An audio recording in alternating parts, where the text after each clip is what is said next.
Hi guys, and welcome to Armin's Tech Talk.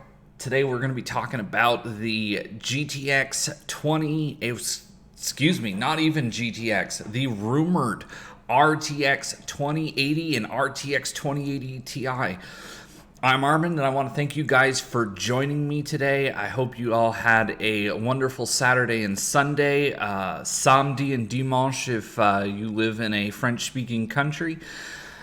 And we are just minutes away from Jensen Huang taking the stage and unveiling these new cards. Of course, if you were online over the weekend, you saw that there was a plethora of launches and announcements from different third-party AIB manufacturers talking about their different cards. Now, I'm going to say, with the pictures that were leaked, I'm not as impressed with the visuals of these cards as I was with the Pascal series, but hey, I mean, beauty is in the eye of the beholder. Now, of course, there is also the leaked specs for the 2080 Ti. We're looking at 4,352 CUDA cores. That is a 22% increase over the 1080 Ti and the 2016 Titan X Pascal, the first one, not the large one, but the cut down version. Of course, there has been rumors reported by Adored TV and many others out there that there is going to be an NVIDIA Titan RTX, but that card will be priced somewhere around $3,000 expected, and that, you know, NVIDIA will come out and they will say, like they have in the last couple of years, that those aren't gaming cards, and the price point would pretty much prove it. Now, one interesting thing that has kind of been seen before the fact, and hopefully we will have that kind of sorted out here in the not too distant future, is that the pricing of all these cards. I mean, right now there was a Zotac card that was reported on over at Video Cards. They are claiming a $11.99 price point. That's pretty hefty. For the Founders Edition, I guess for right now we're going to call it the Founders Edition. I'm going to say I'm expecting around $1,000. I don't think more than that. There's been some discussions between folks on forums in the last couple days, and we think this is possibly going to be a very short-lived series of cards, as next year AMD is going to be releasing Navi on 7 nanometer. I would expect that NVIDIA will reply with a 7 nanometer card of their own, even at the high end, due to the fact that they wouldn't want to be beaten to a node. 7 nanometer, of course, is supposed to provide anywhere between 20 to 30% increase just by the shrink of the node. So, and of course, there's also going to be power savings on top of that. So that's going to be actually a excuse me. That's going to be a fairly interesting setup at that. So the next year should be interesting. I also think that's why we are seeing the Ti now, because we're going to have an entire line next year, and then that next line will probably end up having a longer tail and a more staggered release. We're now just about 2 minutes away from the press event beginning. At that point, I will turn up the feed so that can be heard here as he's going to come on stage. The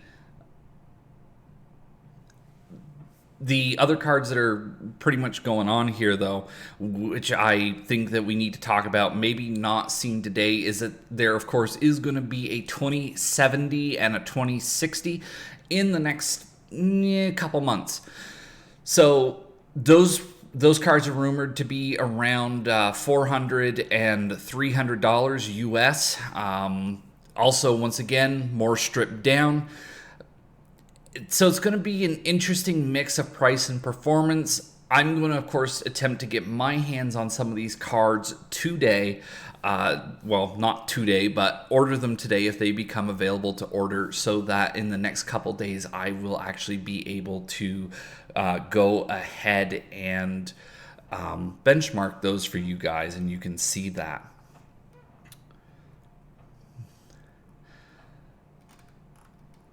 So, I guess they're not quite ready to go ahead just yet. But I was gonna say we are just about minutes away from Jensen Huang taking the stage and unleashing the new RTX. Now, a few other things to talk about. There have also been rumor that broke this morning that we're going to see a ray trace demo of Battlefield 5. I would also expect that there is a possibility we might see some demos from Shadow of the Tomb Raider. In the last few iterations of Tomb Raider, it has been very closely associated with NVIDIA. I mean, there was Tress Effects, of course. Well, I guess there were different things that they did. I guess it was Witcher 3 that was more associated with NVIDIA for Hairworks, but there have been technologies, of course, that are out there and that, that NVIDIA has implemented through their GamesWorks program to up and down the performance of these games on these cards. So the most important thing to see is with memory bandwidth, because we don't know what the clock speeds on any of these cards are yet, but with memory bandwidth, we're looking at like a 17% increase with core counts on, and this is the 2080 Ti, by the way. We're looking at 22% increase on the core count. So depending what the clock speeds end up turning out to be and what the design of the cooler is, I mean, we could be looking at a fairly significant increase in performance over a 1080 Ti or a Titan 2016. Of course, the 2017 Titan was anywhere between 7 to 10% faster than the 2016 version and the Ti. Of course, you had the Titan V, so it's also going to be interesting to see what metrics that NVIDIA decides to use in regard to comparing these cards. I know at SIGGRAPH back a week ago, they kind of bounced back and forth. They talked about Volta a little bit, and then they also talked about Pascal. So, really interesting in that regard. So, of course, if you're not aware, Gamescom is going on over in Germany right now. This is opening night for them, I guess, in that over there it's about 6 p.m. Central European time. It is noon here in Eastern United States.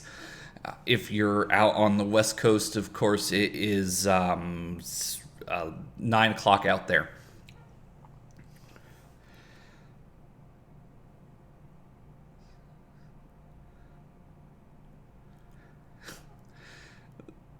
So once again, just by looking at the stream, as you can see on screen here, it looks like they're stalling. They're not quite ready to go on. So while that's going on, I'm going to talk a little bit more here in regard to the rumored RT. Oh, I think we might be ready to go on here. We will see here in just a moment. And if we are going on, I will turn up that feed so you guys can hear it. Of course, I do have another window open. That way, if anyone joins me in the chat, I will be able to answer any questions.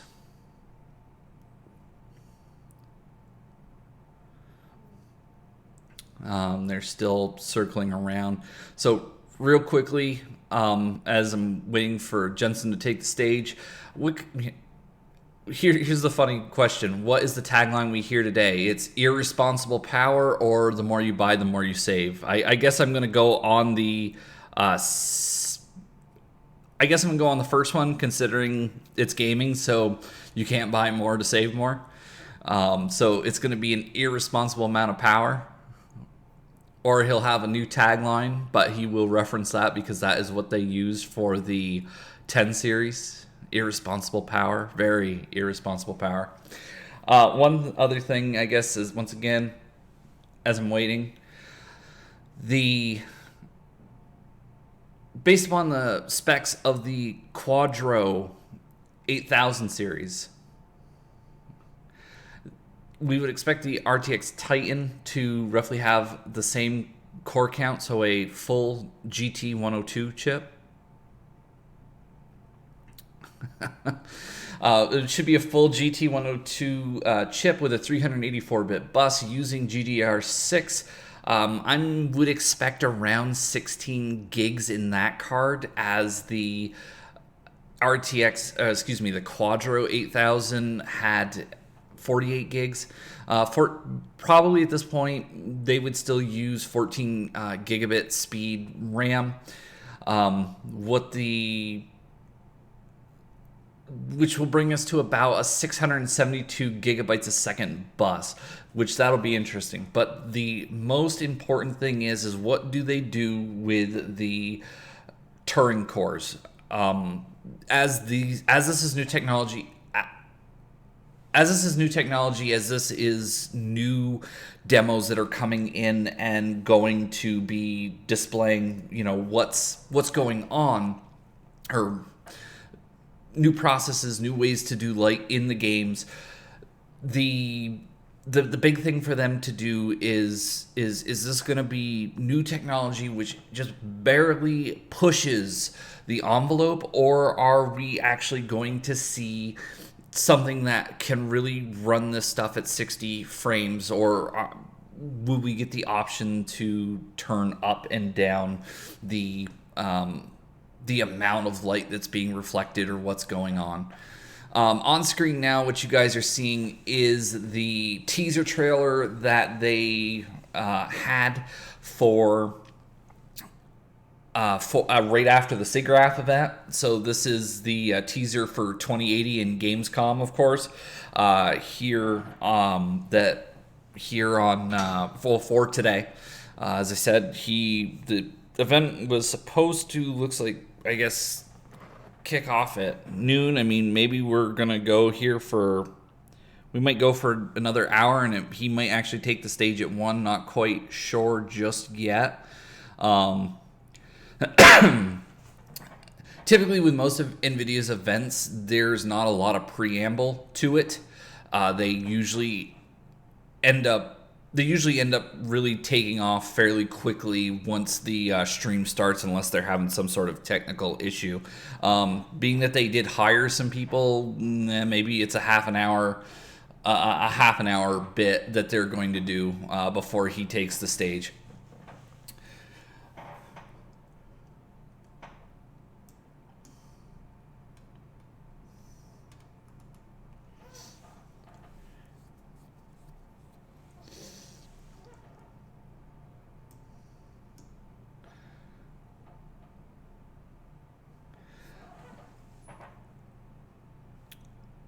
Well, I want to make sure, because I'm waiting for anybody to join me here. So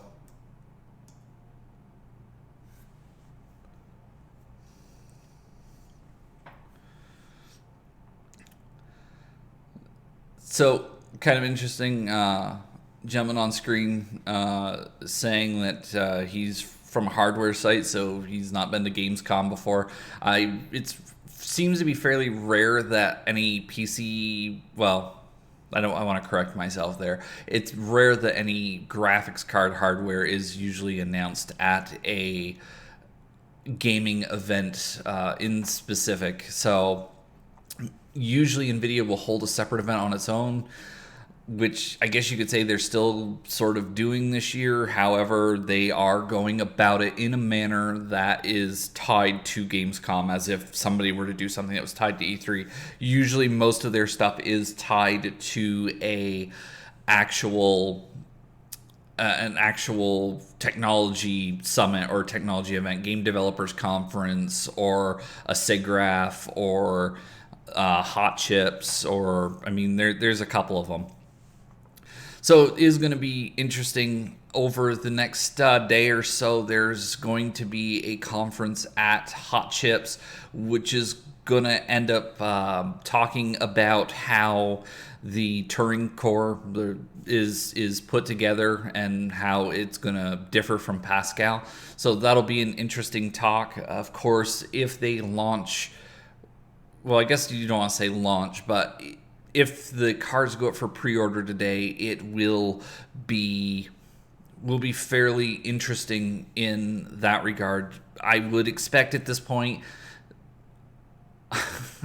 I would expect that the cards will go fairly quickly. I am curious if it is going to have an impact on crypto mining. Hopefully anybody who wants a card is able to get one here on day one. Of course, I do think that is going to be a little circumspect, but they should at this point have enough inventory built up if the rumors are to be believed. Of course, GDR6 is a new technology that they're using from Samsung and maybe SK Hynix. So that's going to be interesting to see. In that, does the extra bandwidth really help? Of course, it is an advancement over GDDR5X. Let's see here.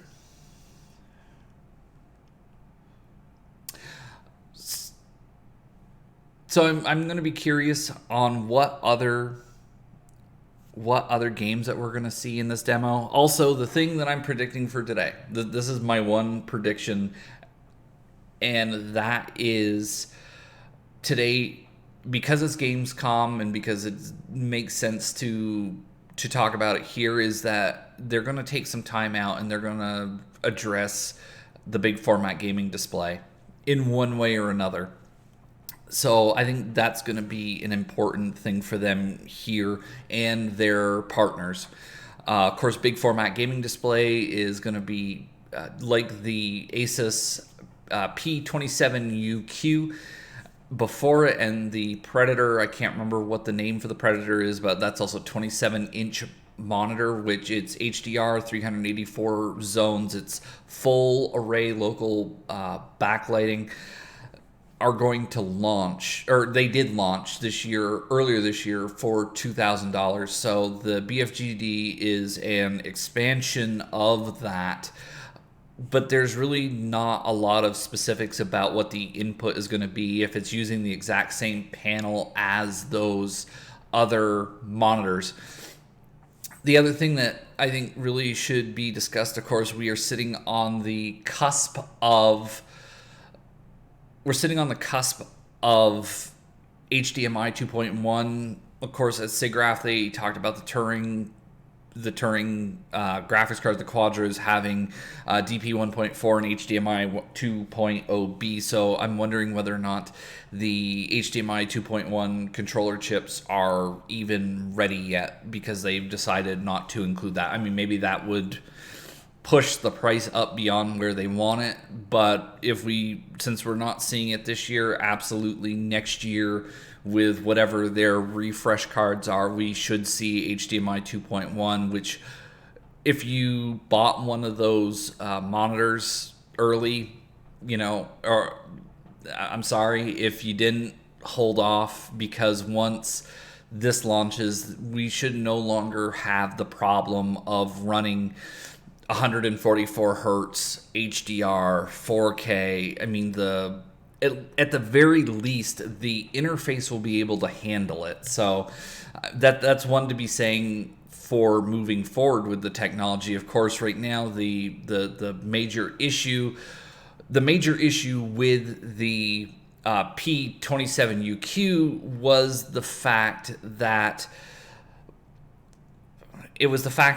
the monitor could do the HDR, but it would but the only way it would do the HDR is if it capped itself to 98 hertz refresh or 98 FPS. Anything above and beyond that, it would come out of that. And of course, with it being a compromised monitor, I guess you want to say, the panel was really 120 hertz, but you could overclock the panel to 144. But if you overclocked it, that caused some other issues, and so like we're kind of in that transition period where you just you gotta kind of pick and choose what you're willing to live with. Of course, it would be nice if the companies were a little more transparent about that kind of stuff at the beginning, but of course, hey, marketing materials, so it's not not illegal, not unethical.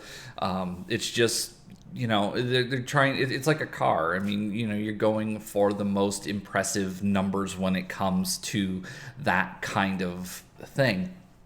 But I do think that is going to be the bigger the bigger announcement here is definitely the big format gaming displays. We're gonna have the cards. Maybe they talk about the 2070. I think that they might mention the 2070 because I really honestly can't see them doing a separate event for the 2070. I'm also been debating whether or not they would talk about the Titan here. I don't think they're going to talk about the Titan. Once again, $3,000 really places it outside the gaming market unless you want to call them super enthusiasts. So, I think that of course is a big, that's going to be the big thing.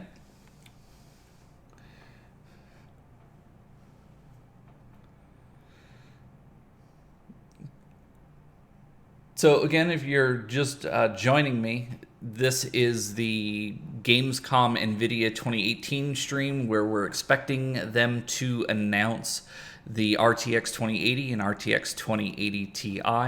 Specs, of course, have been leaked. Prices have been leaked so far. The Zotac being rumored to show at about $1,199, although that is unconfirmed whether that card is going to be from the US or for the US.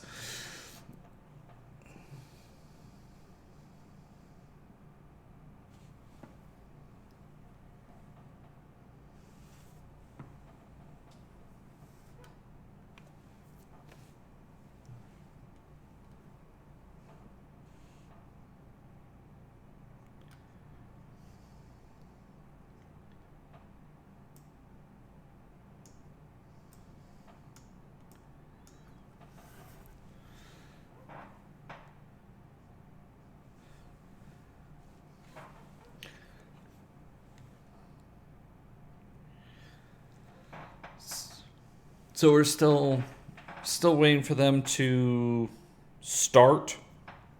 Oh, they're about to start, so I'm gonna pick up the volume here. Hello, and I am Julian here with Felix. Now, you're a game engineering student, you say, correct? Yeah. To build games. Have you been following what NVIDIA's been doing, in the recent past with stuff like ray tracing, things like that?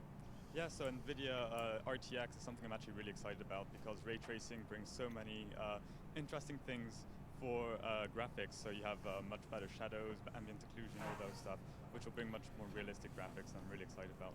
So you might be the perfect person to talk to. This ray tracing tech that NVIDIA announced at GDC last year of actually, how the light bounces around, how does that compare to the previous processes that games used? Oh, games, they kind of fake everything by using some statistical models, so it's not, you don't get reflections of everything in the scene. I think the previous best that people could do was screen space, so you could only see reflection of stuff that was already on the screen. And so we've seen already some stuff actually in the forget the name of the engine, but the thing that powered Quantum Break, and they were starting to do proper ray tracing, but it wasn't quite powerful enough to really do everything. And now with NVIDIA RTX, apparently, I hear that they'll be able to do much more, get some much more realistic reflections. Yeah. I got to actually see the rigs that they were running the RTX stuff at GDC though, and it was using 4 like $15,000 graphics cards altogether for like a $60,000 rig. So I don't know if RTX is going to happen anytime soon, but it looks pretty awesome. They bill it as the future of gaming. Felix, thanks so much for Don't know if it's going to happen anytime soon. You guys, we're going to take a look back inside while we're waiting Man, for the that's show a marketing to get slogan. on the road. So we're going to go check out the mood inside right now. All right, looks like we're about ready to begin.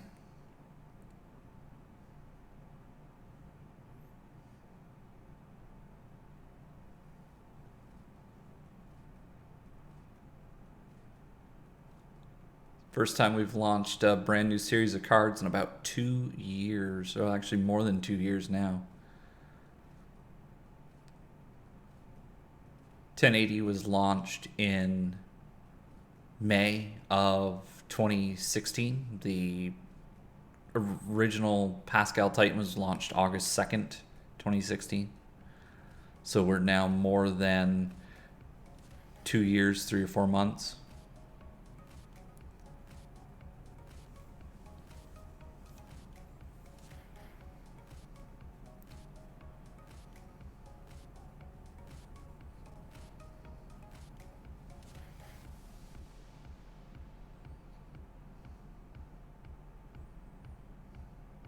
They got some nice beats going on. Well, I'm not sure what I think about all that. Oh, here we go. I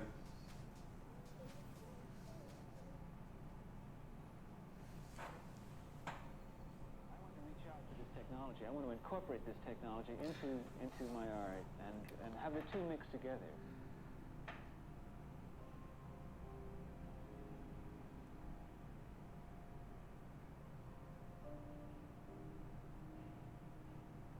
I like the music. It sounds a little bit like something from Fallout. We were making a lot of decisions where we thought things were going to be because we didn't have the compute power to support at the time what we wanted to do.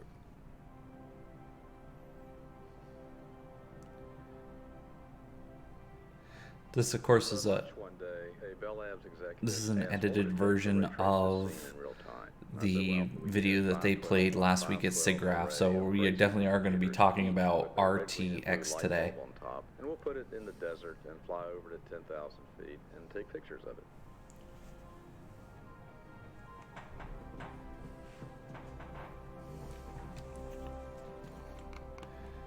I mean, if you look back at the history, some of this stuff is pretty impressive that they've done.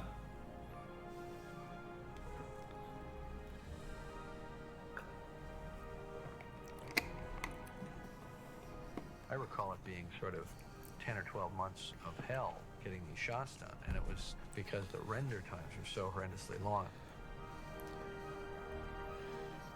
Of course, SIGGRAPH last week was more about the movie film industry. They showed a very, 4 or 5 frame demo of Spider-Man at the end of that. And that's Spider-Man Homecoming 2, by the way.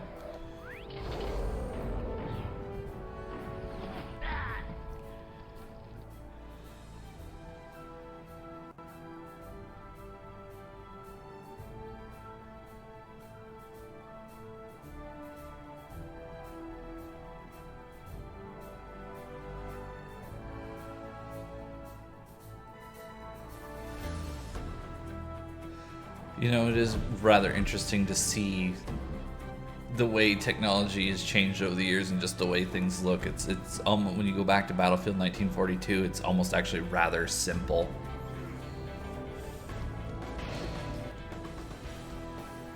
Subsurface scattering, I mean, that was amazing. Of course, you had Crisis right after that. I mean, that still looks pretty today.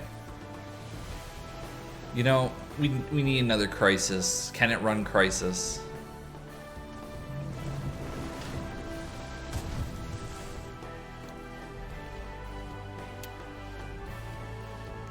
Oh, Batman.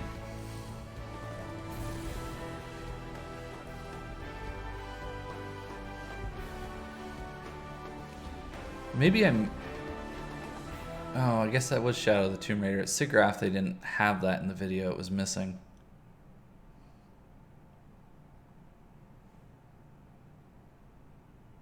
Ladies and gentlemen, please welcome NVIDIA founder and CEO, Jensen Huang. All right, here we go.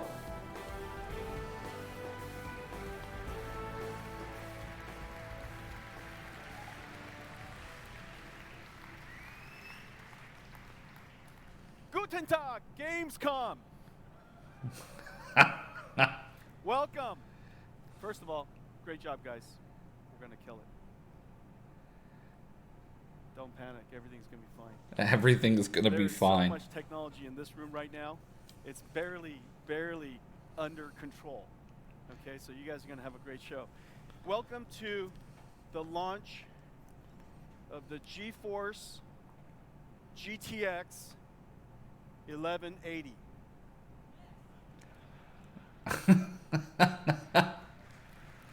Is he being serious right now?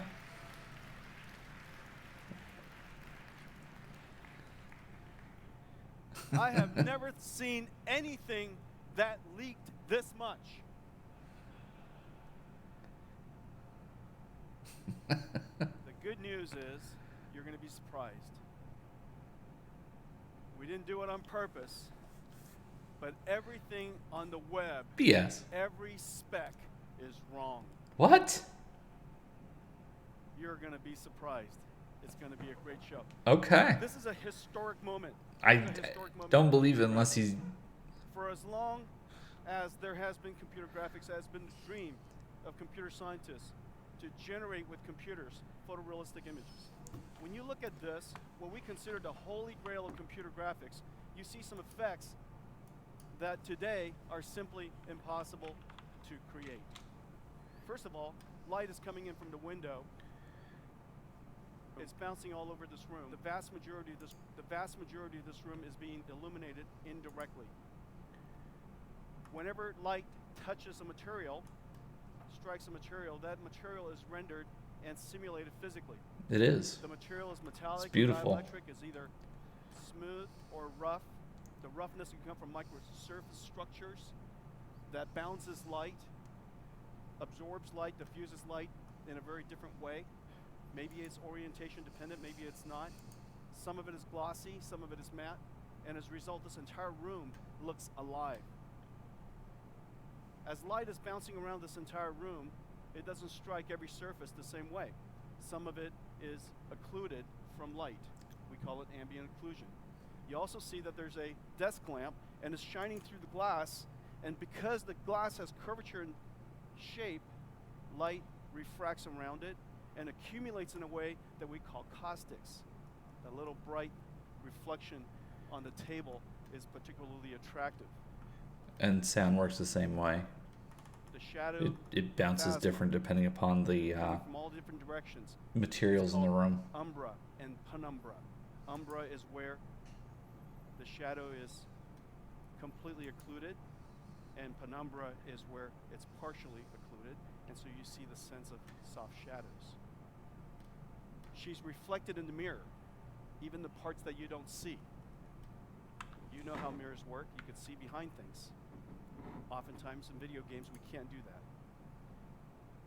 The little bit of shadow behind that painting, ambient occlusion, or as light travels through those gummy bears, bounces around inside the gelatin, and then reflects and refracts it back out, called subsurface scattering.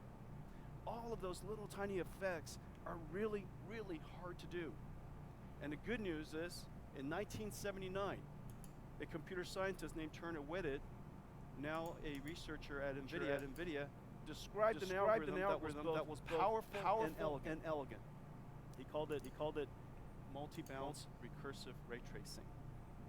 By starting from your eye instead of from a light source where light is emitted, because the vast majority of the light doesn't reach your eyes, so there's no reason to trace them. He traced light backwards, inverse ray tracing. Interesting. Through the eye, through the pixel, through every single pixel on the screen, the ray would seek out, would be sent forward, and if it were to strike a triangle, it would then send off a shadow ray to decide whether it's in shadow. That shadow ray would go towards the light sources. If there was something else in the way, if it strikes another triangle, it would determine that it was in shadow. And if it doesn't, then it would accumulate the color and the intensity of that light would then be used to shade that surface. if that beam of light, if that ray going through another pixel were to strike a reflective surface, it would generate shadow rays to see if it's in shadow, and it would also generate a reflected ray, a reflection ray. That reflection ray would be basically the same incident angle relative to the normal of that surface where it struck. And then it would go off and decide whether it strikes another triangle, and if it were to strike another triangle, it would create shadow rays. It would determine whether that particular surface was in shadow. So basically your world is reflection lit. rays and such. And if it was to hit into a surface that is translucent, then it would generate refraction rays based upon Snell's law. And that this algorithm, this basic algorithm, would recursively run. And eventually, he would generate this beautiful image. In 1979, he generated this image. And it took 1.5 hours on a $1 million VAX computer. Basically, he was generating 60 pixels A second. Instead of 60 frames per second, he was generating 60 pixels per second. And so the question then is, how long would it take for us from that time for us to be able to realize this incredibly beautiful picture that I just showed you a second ago? Well, if you look at our technology curve, has been nothing short of extraordinary. And ladies and gentlemen, you have Here we so go. much to do with it. Because of the extraordinary demand of video games and the scale and the size and the vastness of this entire industry, it has propelled one of the most fast advancing technology in the history of computer science. If you look at this curve, CUDA. Moore's law, Slowing down. the foundational thought, the foundational idea of computer science for 35 years. It's slowing down, guys. The entire time since our beginning, we have been moving at 10 times Moore's law. If you go back to when Moore's law was following historical levels of increasing performance 10 times every 5 years, 10 times every 5 years, or 100 times every 10 years. Our GPU technology was advancing at 1,000 times every 10 years. 1,000 times every 10 years. And so the question is, and by the way, these are some of my favorite GPUs. Look at GeForce 256, the world's first GeForce. How many of you had GeForce 256? Incredible, thank you. Look how cute GeForce 256 Thank is. At the time, so you know, at the time, it was the single largest chip ever built. It was bigger than a CPU. And people were shocked that we built something that big, and they were even more shocked that we could sell something that big. But anyways, GeForce 256, GeForce 3 And was they've the world's always first programmable shader. done big chips, GeForce although it's taken them a few GTX generations to 8800 actually ever get was there. the first CUDA GPU. The most Depends important upon the GPU new we had node. built up to that time. And then, of course, the most powerful GPU in the world today, the GTX 1080. Well, if you were to plot out this trend and you were to think about how many rays it would take, you had billions of rays we had to send into that room, even though we're not simulating most of the rays, only the ones that are coming into our eyes. We're sending in billions of rays into that room. We've got diffuse rays that we have to do. We have reflection rays, refraction rays, and it's bouncing all over the world, all over the scene. All and over you the have world. hundreds of polygons, hundreds of millions of polygons. The amount of computation necessary is easily in the several petaflops. Well, several petaflops, we're already at the teraflops today. So it would take approximately 10 more years, at our current rate of progress to go from teraflops to petaflops. Well, we didn't want to wait that long. So he's kind of combining And previous as you know, speeches he's done architecture based is on the single greatest lever Turing in and Tensor. computer graphics. It is the single greatest lever of GPUs. So what are the interesting new ideas we could create that allows us to achieve effectively 1,000 times more performance 10 years earlier? And so we invented the NVIDIA RTX. The NVIDIA RTX is a platform consisting of architecture and software and SDKs and libraries that allows us to combine different types of rendering technology into one unified and cohesive platform. Of course, it should always take advantage of rasterization. Rasterization is so incredibly powerful and so incredibly efficient, but we also need to include ray tracing. However, just ray tracing at brute force level simply won't get us there. It simply won't get us there. In fact, I'll show you something later that's just really amazing. It simply won't get us there. What will get us there, Jensen? This technology we discovered about 6-7 years ago called deep learning or artificial intelligence, we can finally create images along with ray tracing that allows us to achieve the levels that we otherwise can't imagine. Now, we leverage two fundamental rendering technologies. You know very well rasterization, which is the way that we do things today. We start with the 3D world, and we take the 3D world information, the vertices, the triangles, and we project 3D world vertices into a 2D world pixel plane, into our screen space. That projection leaves the silhouette of a triangle, and we have to decide and test which one of the pixels are within that triangle. One of the most beautiful things about rasterization is that you could parallelize an enormous amount of calculation, and nothing is more beautiful than being able to do things in parallel. That's one of the reasons why the GPU is so incredibly powerful at parallel processing. It started with the idea of doing things in parallel. It also has the ability to do things incredibly high resolution, because high resolution is just more things in parallel. And so rasterization was incredibly powerful. One of its limitations, however, is that every single time you want to light the world, you have to project light from that light. And if you want 2 or 3 lights, that's fine. If you have an area light, that's effectively infinite number of lights. And if everything in the room were to reflect light, and everything in the room became a lighting surface, otherwise known as global illumination, in the world which is of what global we've started to try to all do of a sudden, today. the number of lights that you would have to cast inside that scene is just insane, and therefore undoable. Well, this is where ray tracing is particularly effective, because ray tracing, using Turner-Whitted's approach, simply traces the number of pixels that comes into your eyes, the number of rays that ultimately reach your eyes. The vast majority of the rays inside this room, the vast majority of rays in the world simply never are reaching our eyes. And so we immediately because they're reject behind them. you, We or immediately you're don't not in have the to. area, or We start from ray tracing our eyes.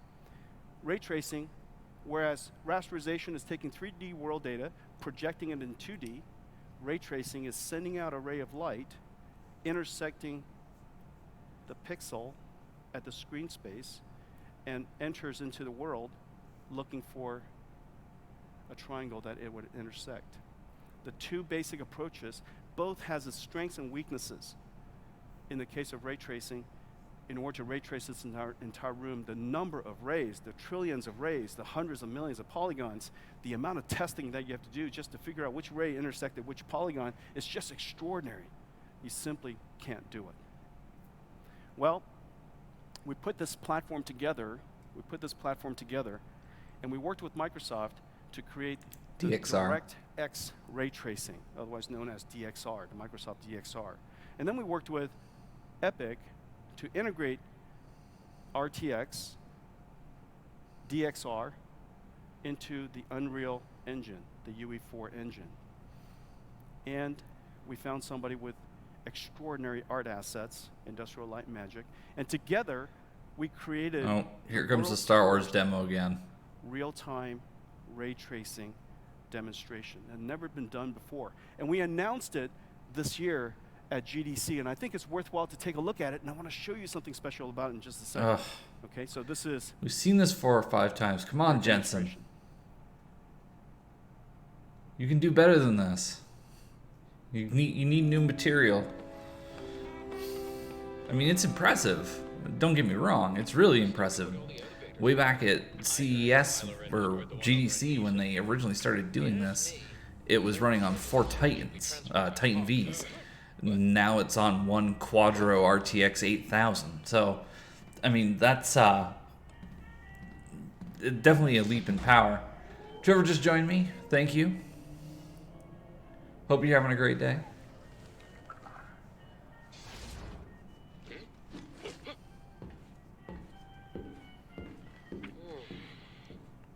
You think she heard us? Yeah, I think she heard us. At least we blend in for once. So I'm assuming next step he's gonna have somebody play with the scene with Incredible, right? lights. Absolutely incredible. And so what you saw was physically based materials. It was sitting in an elevator shaft where there were area lights, and those area lights were moving as the elevator was moving, and therefore, as the area lights would illuminate the surfaces, and the shadows would be soft. The shadows would be soft. Using area lights is incredibly difficult to render shadows. And notice the inner reflection. There's reflection off of Phasma. There's inner reflection, reflection of Phasma on her gun. And there's reflection of her gun on her chest. And if you look at the stormtroopers, the illumination and reflections are all completely in real time. Doing this is simply impractical today. The way that you would do it, of course, is that you would fake up a whole bunch of lights that would slow down performance. It still won't look right, and all the shadows will look bandy. Second, you would create all kinds of what is called reflection probes made out of widget. But unfortunately, they're all moving. So every single scene, you're going to have to create a whole bunch more reflection probes, a whole bunch more cube maps, basically starting from the point where you would like to have said this to was see running on a reflection Quadro and 8000. rendering I'm out curious from what he's that going to point say here every today. single direction, turning into a cube reflection map. Those tricks simply are not practical with a scene of this level of fidelity. Well, it took 4 Tesla V100s, the same GPUs that are powering the world, 5 of the world's top 7 supercomputers today. It takes 4 of them Titan V in a $68,000 Quadro V100 deep learning supercomputer that we make called the DGX. This is what researchers use to create their deep learning AI models. Pull out the Quadro. And so $68,000 to finally render Quadro at the Gamescom running the conference. RTX platform, real-time ray tracing at about 20 some odd frames per second. Well, when we announced it, people got so excited about it. They said, how do we buy that DGX? We could use it as a game console. And the requests just kept coming in. How do we turn DGX into a game console? The price point is slightly out of reach for most gamers. And so today, I would like to make my first announcement. Oh, here we go. Starting immediately, DGX.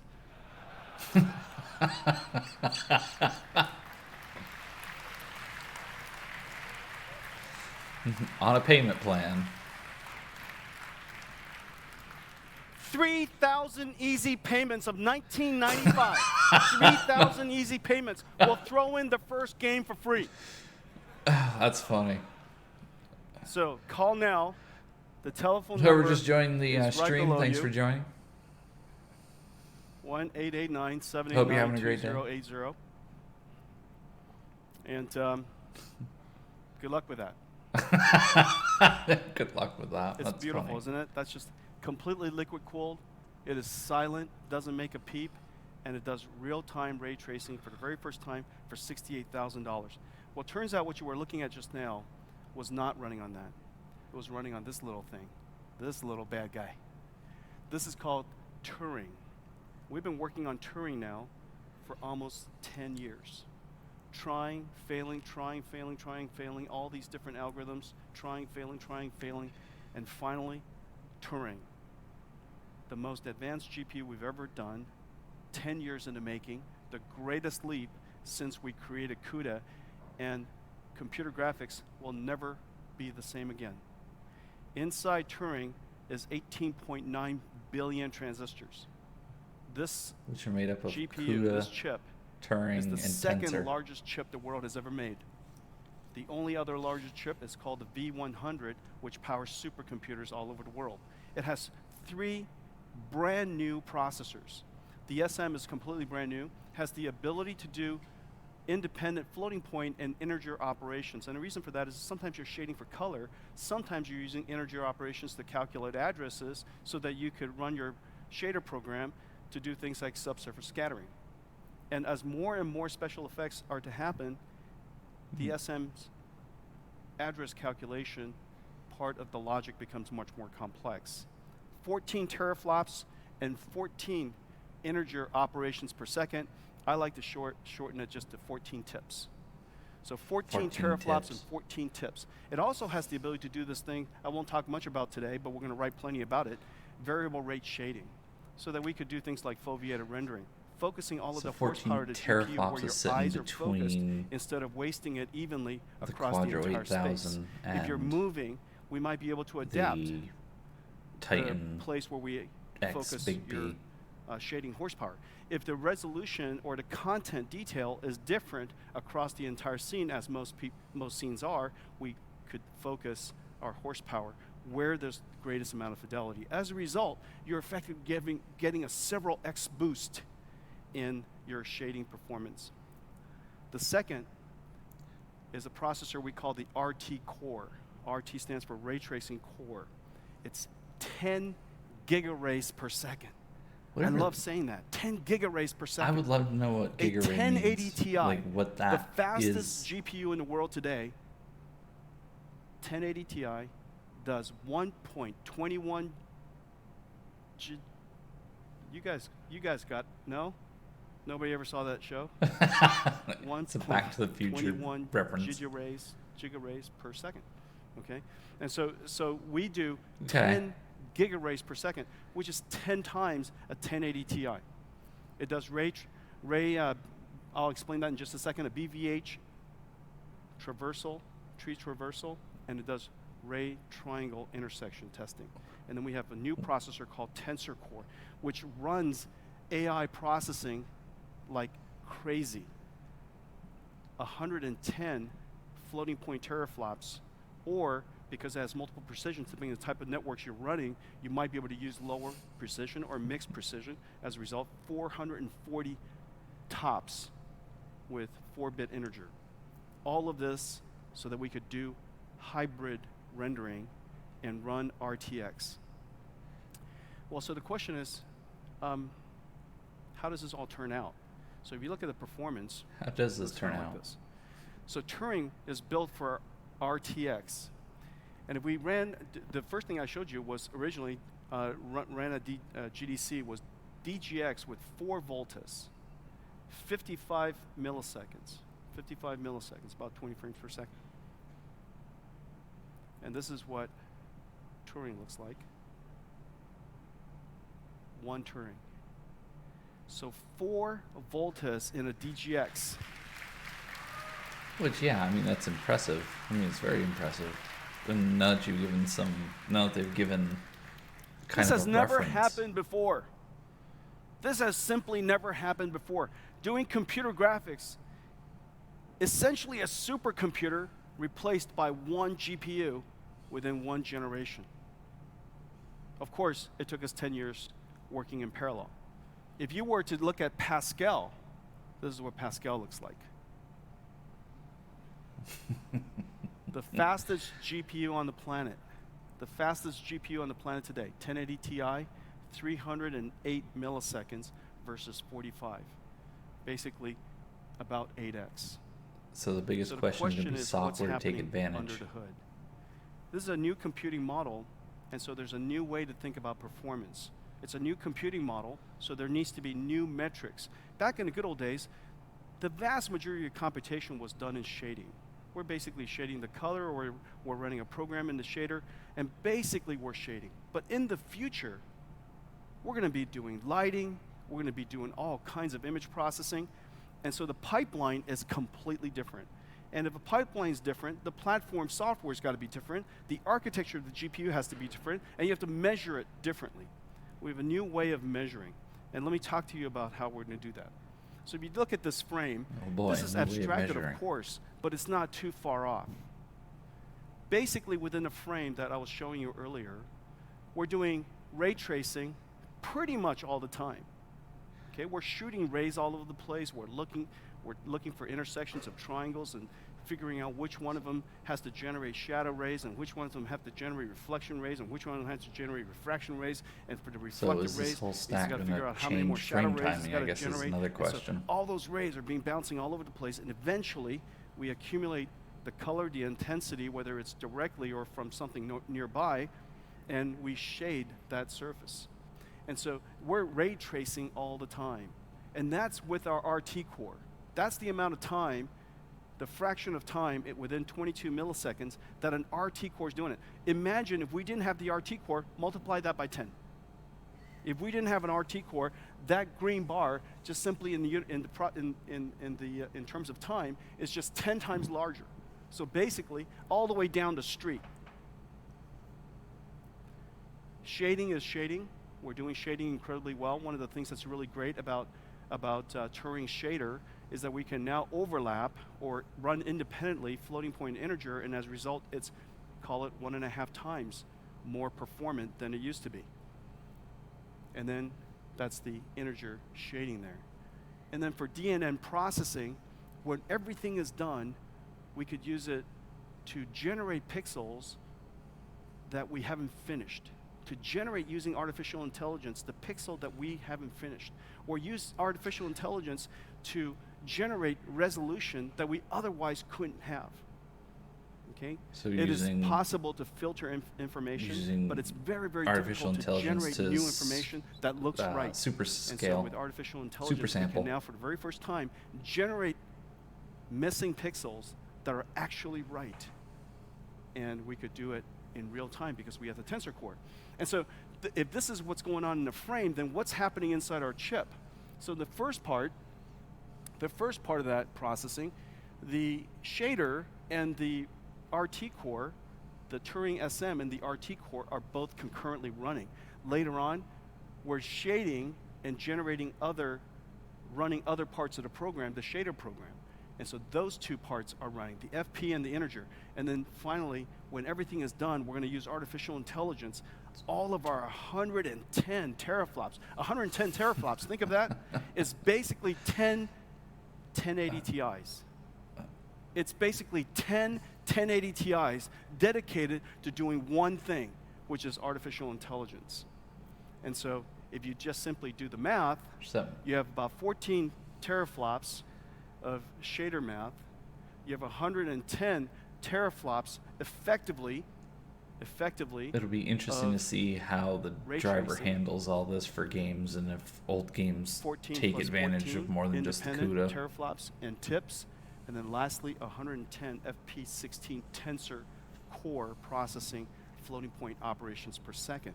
When you take that and do the weighted average on it, it's basically 78 tera RTX ops per second. And so the way to think about performance in the future is to figure out a way to weight all of these different types of processors. And so the way we think about Turing is 78 tera RTX ops. Okay? Compare that to a Titan X, our highest end of approximately 12. 78 versus 12. When you're running ray tracing, that's what it's going to look like, 78 versus 12. Well, one of the most important miracles, you're going to see a lot of writing about this in the future, is simply the testing. The concept is simple. You're sending a ray into the scene, and you're trying to figure out which one of those triangles out of 100 million that intersects. Well, you could simply just walk across the screen and see which one you eventually touch. Well, you got to go 100 million times. I don't know. I mean, it's or great, what but you're comparing it to something that create a data can't structure, an acceleration do. data structure. They called can't a do what this new bounding thing volume can do. Hierarchy. Basically, it's like binning.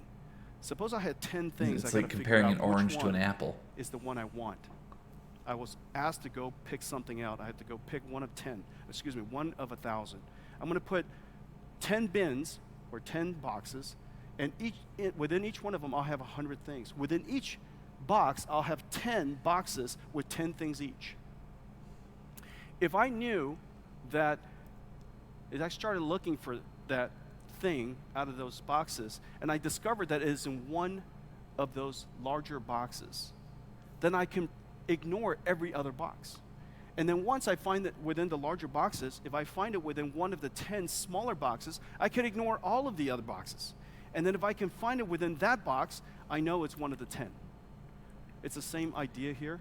We're sending this triangle, we're sending out this ray, we're trying to figure out which one of the triangles it intersects with. And once it intersects with a bounding box, which is a large structure, which has a whole bunch of other bounding boxes within it, which other boxes within it, and within that there's a whole bunch of triangles. Once we intersect one of the bounding boxes, we know all the other bounding boxes are ignored. And then we figure out which one of the bounding boxes within, and then once we figure out which one goes to the screen, we have to figure out which one of the triangles it happens to be. Well, the amount of mathematics necessary to do this is just shocking. And to do it precisely so that the image quality is perfect is really, really hard, and took us 10 years to do this. To create the architecture and the algorithm for doing this, design it in a way that actually speeds up, which is very, very hard to do because these beams, all these rays are incoherent, which is the enemy of parallelism. Somehow we figured out a way to make all these incoherent things largely parallel, and then to create an acceleration structure, an accelerator that allows us to do this at the speed of light. And so I'm taking a good old Bill Gates term right there. Invented. Well, the RT core invention had to go along with all the software layer on top of it and what we call eventually the RTX platform. At SIGGRAPH, we were really pleased to see research being done in this area. Our researchers and the researchers at the Search for Extraordinary Experience, I love that, SEED, Electronic Arts' research team. NVIDIA Research is called NVIDIA Research. EA Research is called SEED. I love that. The Search for Extraordinary Experience Division. And so they worked on EA needs to staff that a little bit better. RTX with our researchers to figure out how it could accelerate, how it could create new computer graphics. And everything from deferred shading and direct shadows and lighting and reflections and global illumination and ambient occlusion, transparency and translucency. Translucency and transparency are just incredibly hard to do with rasterization because the concept of depth is very difficult to discern. And post-processing, as you could see, for each one of these operations, we're using different really parts is of the essentially chip, the, exactly as I next level in described graphics for photorealism. The effective ops, the effective computational capability, 6 times Volta. 6 times Volta, 6 times NVIDIA V100. And so that kind of puts it in perspective. This new Turing processor, this new Turing GPU is just a monster. It's incredible. Let's take a look at some of this stuff. And so this is what it looks like. This is computer graphics today. Physically based material, direct lighting. You could see the shadows. They're hard shadows. We could try to trick it by blurring it a little bit, but it's still going to be basically that. And this is what RTX looks like. Okay, so They're doing it's a little smoother than they had at SIGGRAPH. I mean, in the presentation. hey, you got to clap at the old stuff too because it resembles us. So here we go. I'll give you a chance, guys. Clap the old stuff too. This is where we came from. You got to be proud of it. You got to own it. It's ugly, but you got to own it. Before, after. Before RTX, after RTX. What do you think, guys? What tagline do we get today? Oh no, this is just the beginning. I'm just warming you guys up. I just gave you an olive for the appetizer. Okay, can we show them some stuff? Nacho, hi. Is it you and me? Yes. Okay, so this is Nacho. He's one of our dev techs, incredible computer scientist, amazing computer graphics engineer.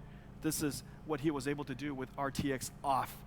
RTX off. Now, of course, this scene is incredibly hard, and the reason for that is because You can't use tricks like screen space reflection here. You could put some reflection probes, but it's just incredibly hard here because things are being reflected all over the place. There's refraction. You see that graphics card back there? That's a beautiful graphics card. I announced it a week ago. That's called the Quadro RTX. And you got this crystal ball here where it should reflect. That Quadro is a beautiful card. I'm surprised they made it in piano black. Green ball on the ground there, and then there's that chrome ball in the back, and this empty, I don't know why, but empty. I was gonna say Jensen spent glass box. And so, 5 minutes and it's got area just light flashing coming the in, which camera. is really hard to do. Okay, and so in this particular case, Ignacio is doing his best to emulate the area lights, but the shadows are ugly. You know, this is the limits of today's computer graphics. Now we could fake a lot of stuff. We could fake a lot of stuff by arting it up and cause you to not look at it. But in the final analysis, this is what the limits of today's computer graphics is. Now, Ignacio, let's turn RTX on.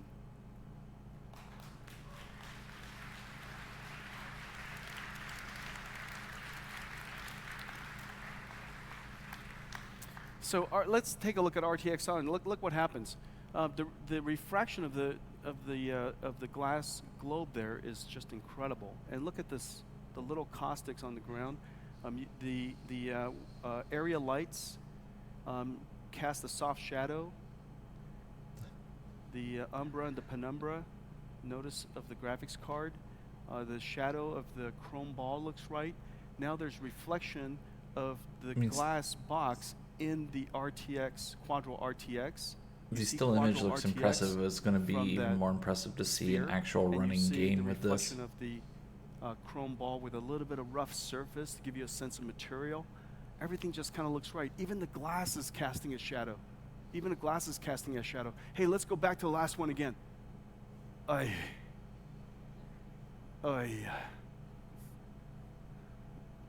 Yeah, I know. Now, of course, we got to add a whole bunch of paint and a whole bunch of stuff to make it look right. Or we could do it this way. RTX on.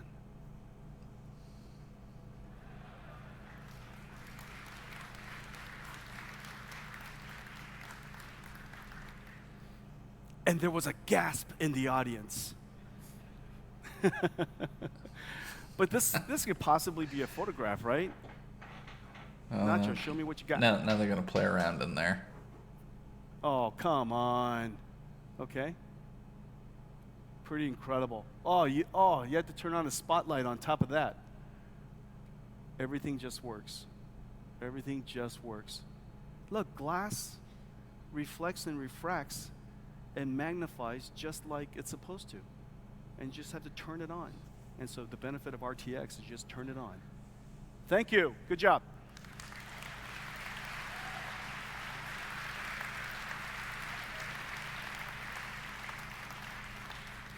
And so now I'm going to show you something. We're going to turn it all together. We're going to put it all in. We're going to put it all together. All right. And it's going to be a demonstration that we created recently. To highlight the power of NVIDIA RTX, this mixed mode rendering, unifying rasterization, ray tracing, compute, and artificial intelligence. And what you're about to see is completely in real time. Everything you're about to see is completely in real time. It's kind of hard to grok because it's going to be so beautiful, but it's completely in real time. You're going to see beautiful reflections. You're going to see inter-reflections, reflections of reflections, and it's all going to be dynamic. Reflections. You're going to see beautiful lighting. You're going to see area lights. You're going to see beautiful ambient occlusion. You're going to see beautiful physically modeled materials. So things that look like metal looks like metal. Things that look like things look like things. That's very technical. Thanks. And that's how I talk to the engineers. Guys, we got to make things that are things look like things. And they go, I know what you want, boss. And so what's in here is just really a miracle. And it's running on Are you losing touch, boss? TURING GPU. It's running on one TURING GPU. Ladies and gentlemen, the name of our demo is called SOL, S-O-L.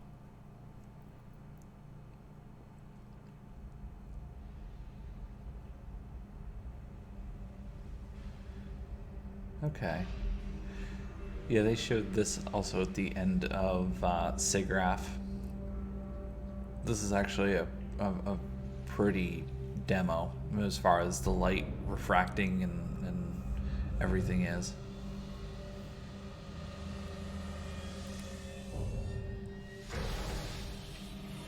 Seems like something that would be included in like 3D Mark.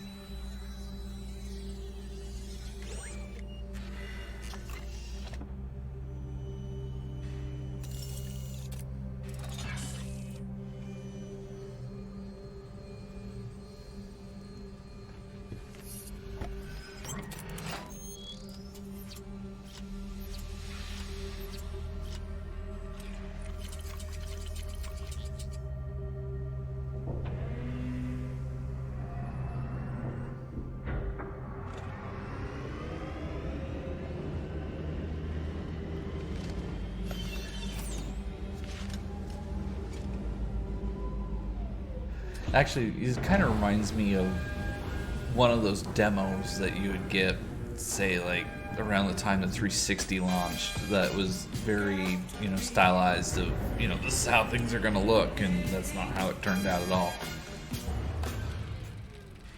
Thinking mostly specifically of the Madden 2006 demo or benchmark.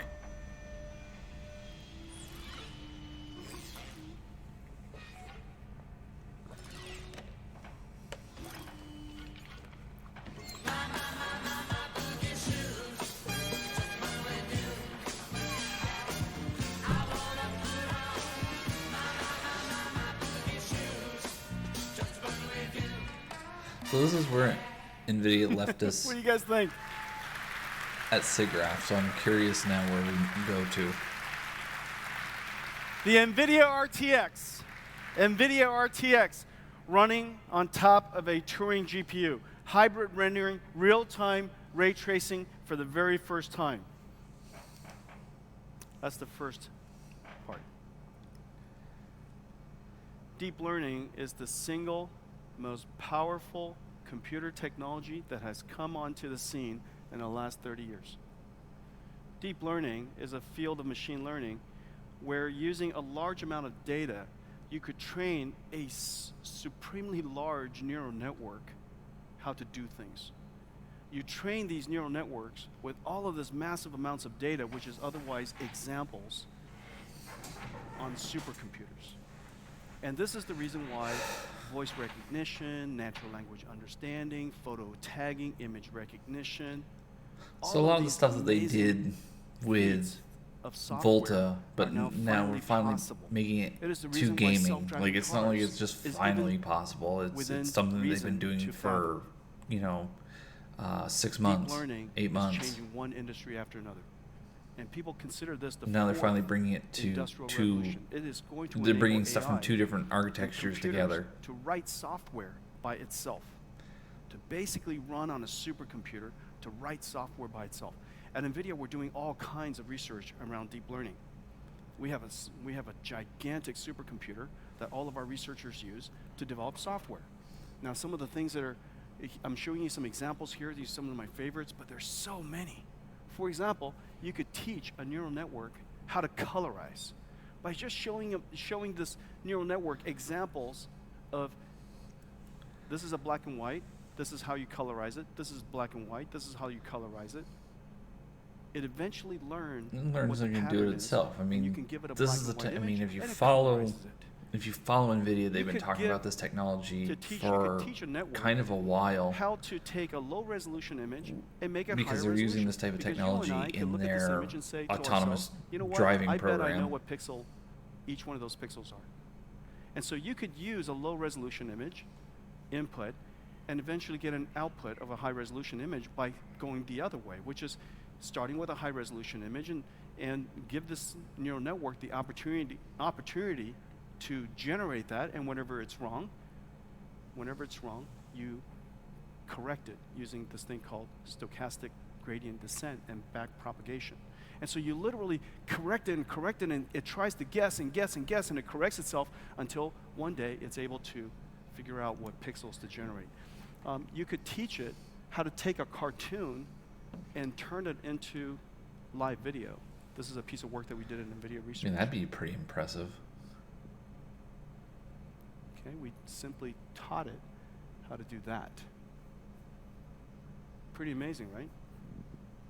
We could teach it to take a low-resolution CT scan and not only increase the resolution of it, but also segment it, figure out what organ is what from that blurry blue image. Okay, watch this. We taught it how to segment, how to identify which organ is what, and put a different color around it. So,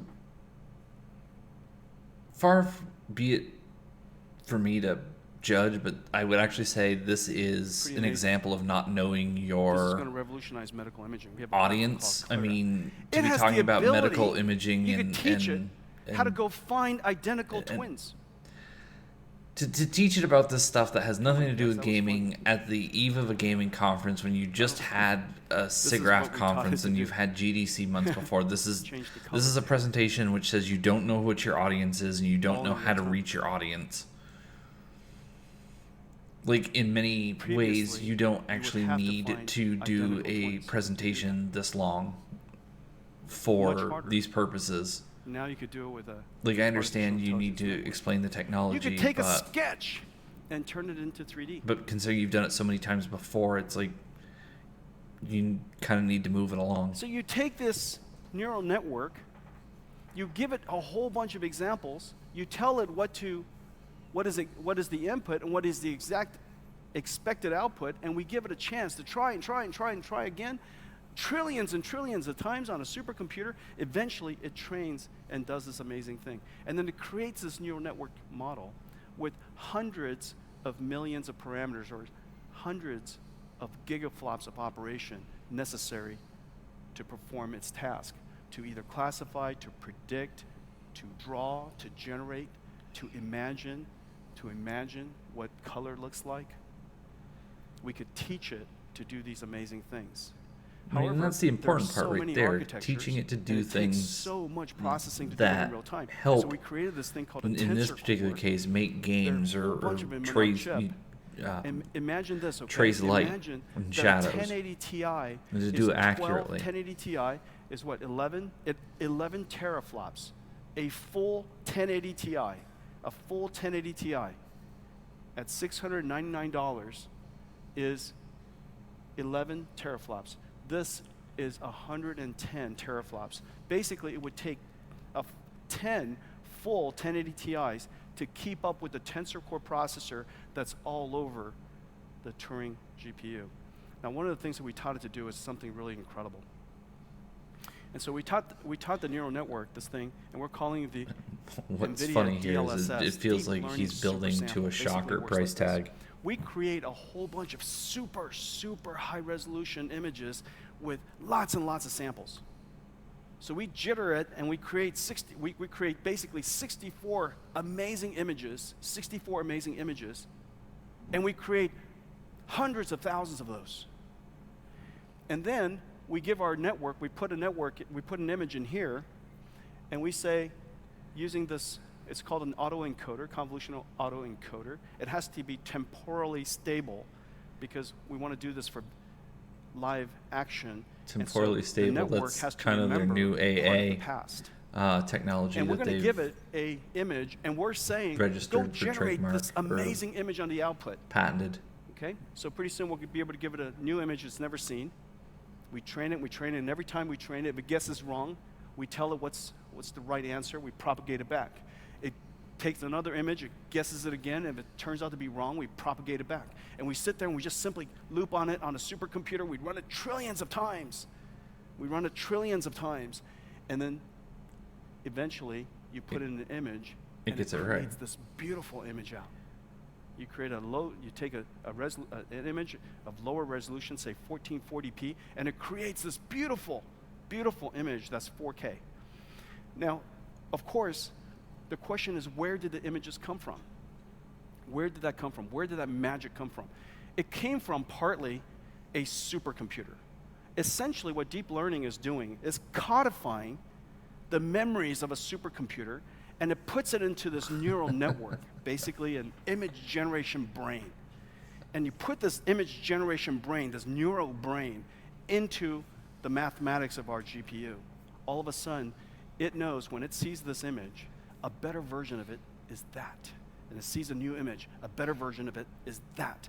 That okay, better version of it's that. The question being is can it do it at a computationally cheap enough in the future, every game manner or would method have had the benefit of supercomputer pre-processing before you play it. And we call that platform the NVIDIA NGX. In the future, computer graphics will merge with neural net processing. We call it neural graphics acceleration, NGX. It's a framework for doing all kinds of amazing image processing. You saw earlier super resolution. We've invented super slow-mo. We're going to do all kinds of amazing things that makes video games and the images that come out of these computer graphics, CGI, look even more amazing. Basically, it works like this. We have a supercomputing infrastructure. There's a whole bunch of software that runs on it. The first thing you do is you generate ground truth. What is the perfect image? What is the perfect image? And then we have to train this model. It's a multi-dimensional manifold, and we're basically randomly walking around this manifold looking for the least error, looking for the time when you send in an image, the output is closest, your predicted output is closest to what ground truth is, okay? That your prediction is the closest to ground truth. And you're sitting here wandering around this gigantic universe, and it's incredibly, incredibly large. And so the computation time is very, very long. And that's why we build these supercomputers we call DGX.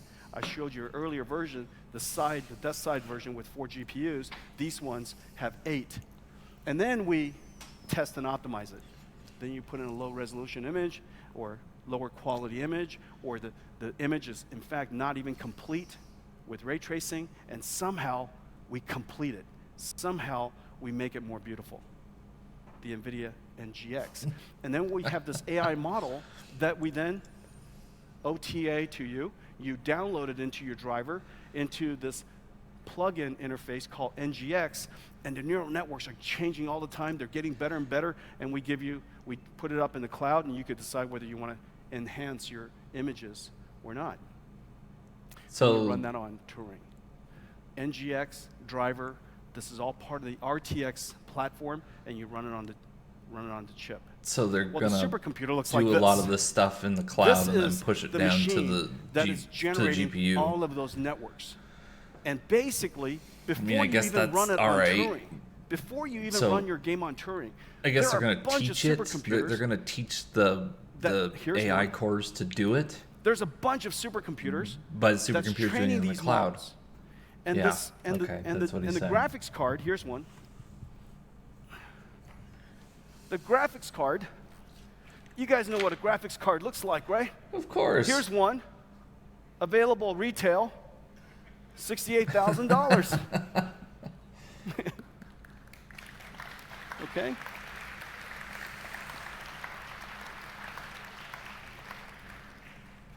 Got to keep your abs tight while you're doing this.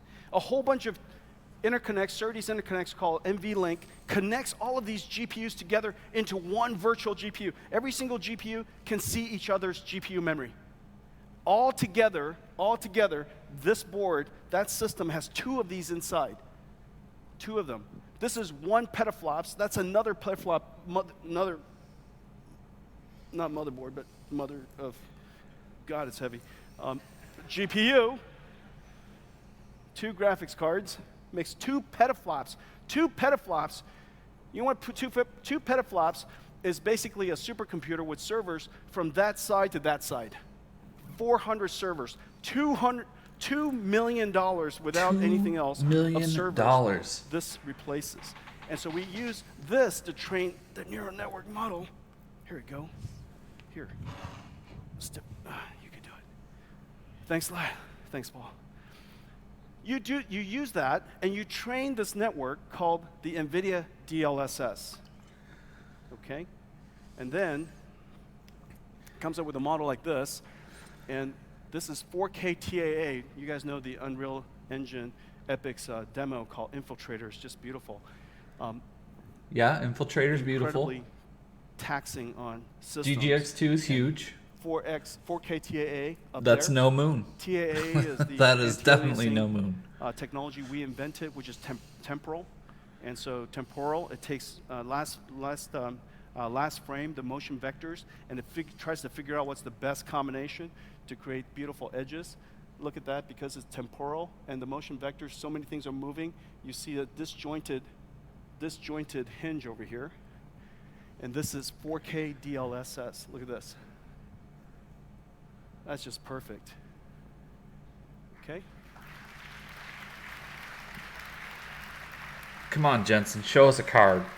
Show us a gamer card. For the very first time, because of this, because we could take do this. A lower resolution image, and because we could Beef it train up. a neural network with all kinds of super high resolution and super high quality images, this neural network, it runs on a bat out of hell processor called a tensor core, could then in real time enhance images. In real time generate pixels it had never seen before. Once again, generate pixels that make sense to go there, because if you and I were to look at it, we would know what makes sense to go there, and therefore it makes sense that we could teach a neural network how to make sense of what pixels to put there. So I'm going to show you something. This is Infiltrator running on one GPU.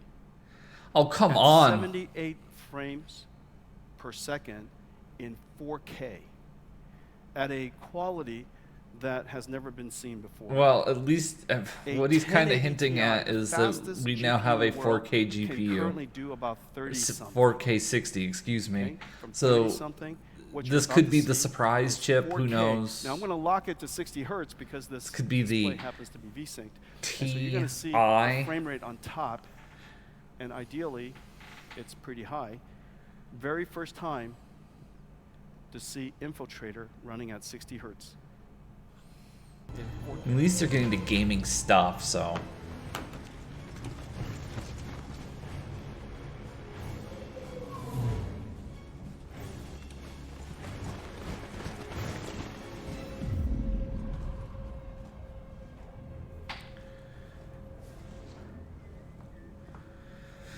Infiltrator. 59, 60. Come on, Jensen. You said 74. I don't see no 74. I see 60. Oh, unless you've got it. Unless you've got it tagged with VSync.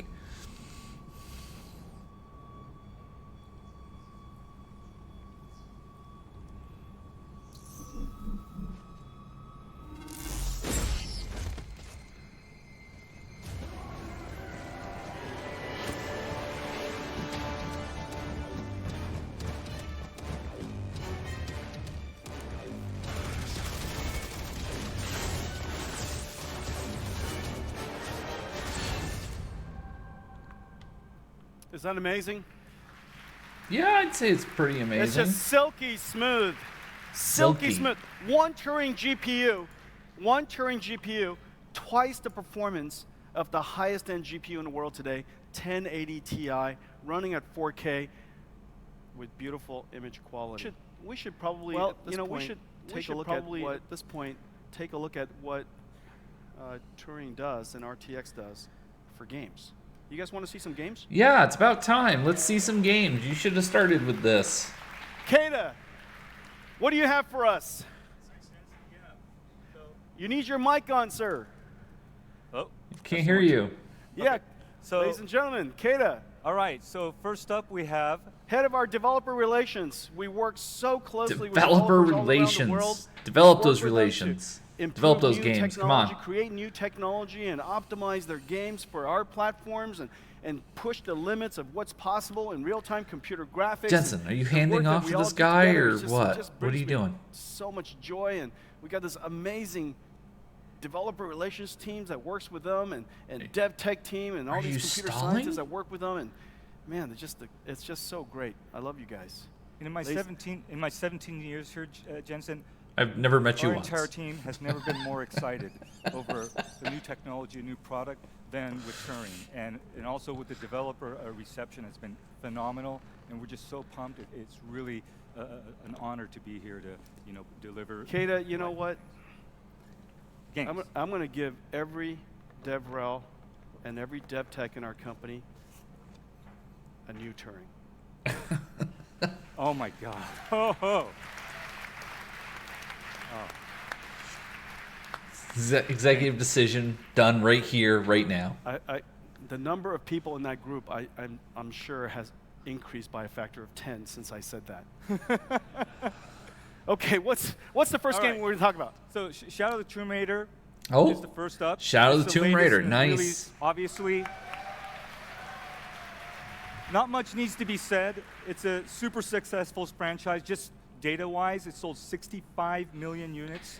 And it's going to ship the Shadow of the Tomb Raider on September 14th. Which is very soon. This time the game has Lara Croft going on an epic adventure in Mesoamerica and South America. Just one thing to note, a parallel, Lara has a long and illustrious history. And actually, in many ways, Lara and NVIDIA has grown up together because we both... they sure have. Never thought of it that way. Yeah, in the mid-90s. Yeah. In fact, Jensen, it happens to be the first game I played when I bought my first Riva 128 in 19... I was 30 when she was 25. Grew up together. So yeah, so we work with Crystal Dynamics, Nixies, and IDOS Montreal, and we're excited to be able to show it. And now what we're going to feature, we're going to show just a little part of it. Then later there's an after show, and the developers are going to talk to you about all this. You're going to be able to see all this stuff, but we're going to show you just a few things about it. So one of the things, of course, Lara Croft, you're in shadow all the time. It's all about shadows. And one of the challenges with shadows, as you know, they're just... Actually, I think that looks pretty impressive. They're too crisp. And so they have these hard shadows, and if you can actually see softer shadows. And we use percentage closeness shadows, they're kind of blurry and fuzzy and noisy, and when you put a whole bunch of them together, it just becomes a big mess. And so what you're looking at is ray trace shadows. And you're going to see a lot of ray trace shadow stuff, and that's the first demo we're going to show you. We're going to feature ray trace shadows. Go, take it away, guys. Hey, my name's Chad. Hey, I'm over here. And apparently I work in the DevRel team with Kata, and apparently I just got a new Turing, so I'm really excited. Bingo. Bingo. So what we did is we worked with Nixies and IDOS Montreal to bring real-time ray-traced shadows to Shadow of the Tomb Raider. It's perfect. And so the thing to look at right now with RTX off, you saw the crisp shadows up there, and you saw right here. This is really hard to do, and that's why they don't do it at all, which is dynamic lights and shadows. These are dynamic point lights. They're really expensive to do in current rendering techniques because basically you have to cast shadows in every direction from the light. And this goes back to what you were saying earlier about having to put a cube map here and a cube map here, and every time you move, you have to redo all that rendering. So let's put RTX to the test and have it just do it for us. So what's going to be interesting What's going to be interesting with all this is the fact that Microsoft's Xbox is an AMD product. So how our games versus the console is going to look going forward if you go with this high-end graphics solution on the PC. These rays physically, it should perform according to what we expect. Yeah, and so the umbras, where right behind, where it's nice and dark, it's correct, and where penumbra, where you have the softness of the shadow, because not all of the shadows occluded, part of it is lit, you get some softness. Yeah. Off and on. Wow. Now let's take you to, you were talking about some of those area lights earlier. You want to look at some examples of those? Yeah. Well, here's a big example. This is an incredibly lit scene. This whole scene is amazing. It's beautiful. Maybe so it's something they're going to put in a cone benchmark. Lights and two area lights. Those area lights are basically rectangular shapes, the neon lights above the stage. And what you notice is the shadows below are hard, like you keep talking. And this is state-of-the-art for real-time graphics right now. And I got to say that because the guys are sitting right next to me who made those shadows. And they are, Brett. This is the best we have right now. And they look beautiful. Yeah, they look beautiful great. until now. And the way that that's simulated, those area lights are simulated essentially as a couple of point lights. And that's why you see such hard shadows. Exactly. But if you simulate the area lights like area lights, because we ray traced it, and independent of where the rays bounced around, eventually, if it were to hit some part of that area light, it gets lit. I mean, I think that actually looks pretty impressive. That might be the most impressive piece of the RTX however, technology. Very difficult to do. Like way of how doing area lights. spotlights and area lights will operate with that technology going forward. So you get the nice blend of the color and the light. Isn't that beautiful, guys?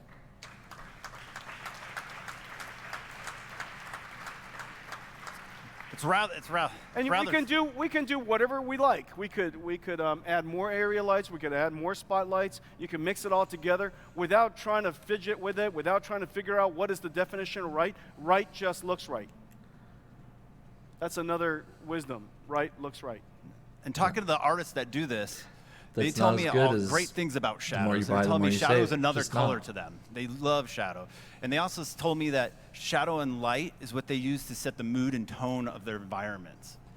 And so that's how important shadows are. And it feels like we just gave them a lot more depth for it. No, they're showing this in SDR. This combined with HDR would probably look very, very impressive. Okay. What you got? Well, we want to take a look at some more area lights that are very interesting. Let's take a look at one more shadow. All right. One more shadow. So this is kind of cool. We have the 3 area lights above, and we have hidden in kind of in shadow. You see this? Stop. Look, I can reach that. Whoa. That right there, that's the umbra. You want me to turn it on? No, keep going. And that's the penumbra just now. Okay. Okay? You see that's the penumbra. No, keep it off. Keep it off. Okay. Yeah, see, that's the umbra. And notice how sharp that is. That's just not right. It should fade away. Okay, turn it on. There you go. There you go. Otherwise, it looks like another person on the ground. Look at that. The contact hardening just works. Leave it on. Contact hardening just works. The umbra works. The penumbra works. Everything just works. Okay. All right, man. Good job, Chad. Thanks. Guys, let's take a look at an exclusive trailer of the Shadow of the Tomb Raider.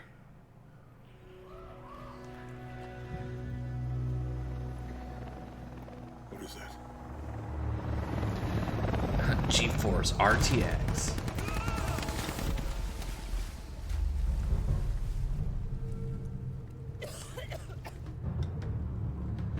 Man, that Laura always getting herself into trouble.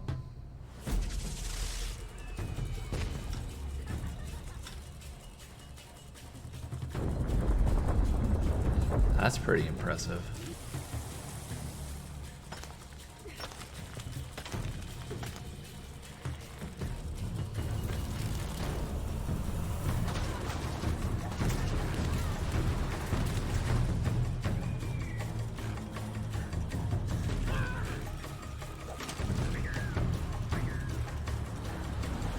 Woo!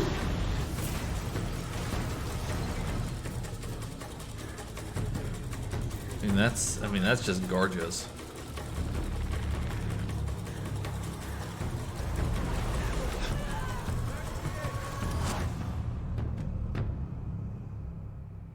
I'm That's fairly awesome. impressed with the way that looks with the RTX technology. I can't wait. That's going to be a wonderful game. All right, what's up next?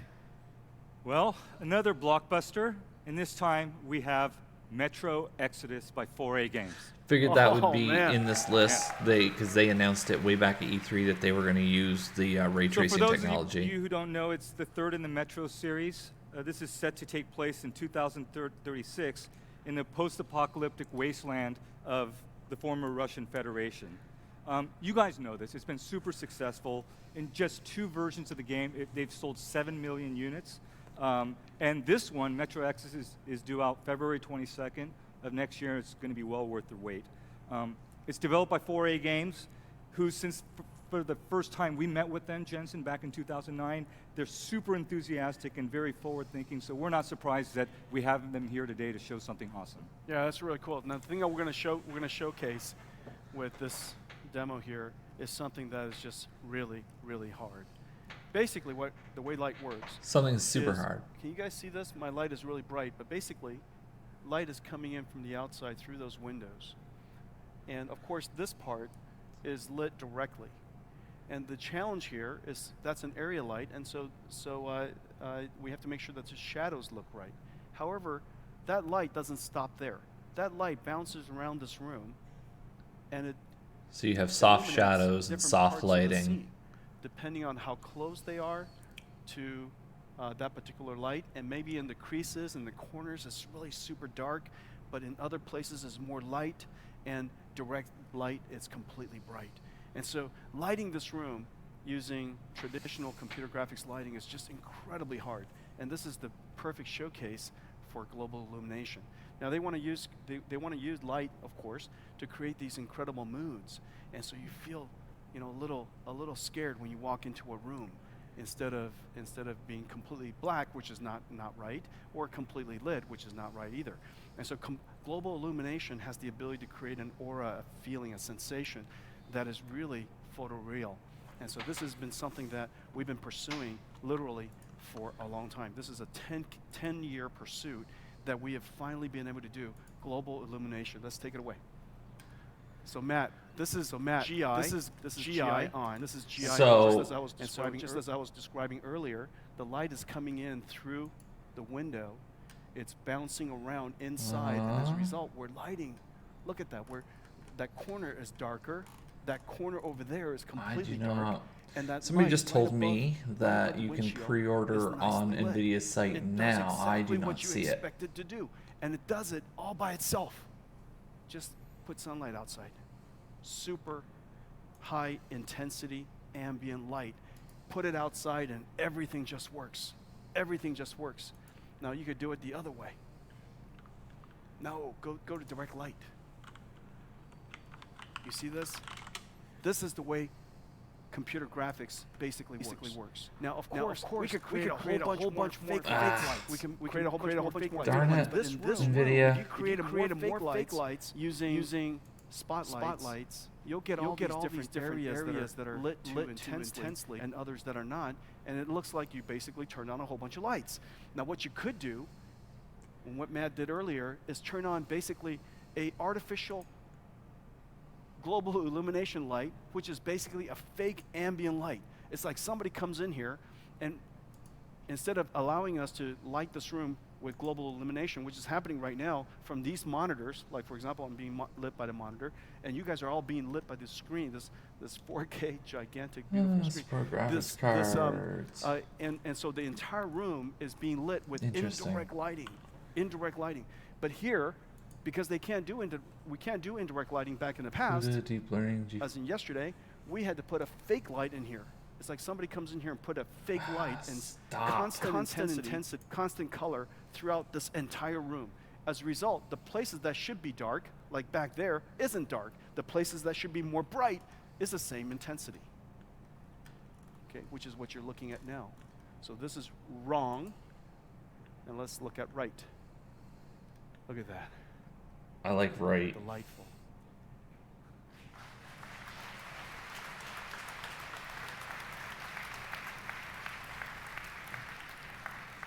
So Matt, our friends are now able to have like creepy monsters literally squatting in the corner. Yeah. Take a look in the rafters in the ceiling. When RTX is on, they're black. I could hide anything in there. But if I'm lighting it ambiently, you can see everything up there. When we have RTX on, it's correct. There's no light up there, so we can actually hide things in. We can make the mood and the environment perfect by just letting the normal light in the room. Games will never be the same. No, sir. So scary. All right, good job. Thank you. Let's take a look at another exclusive trailer, shall we? Metro. Yes, Metro.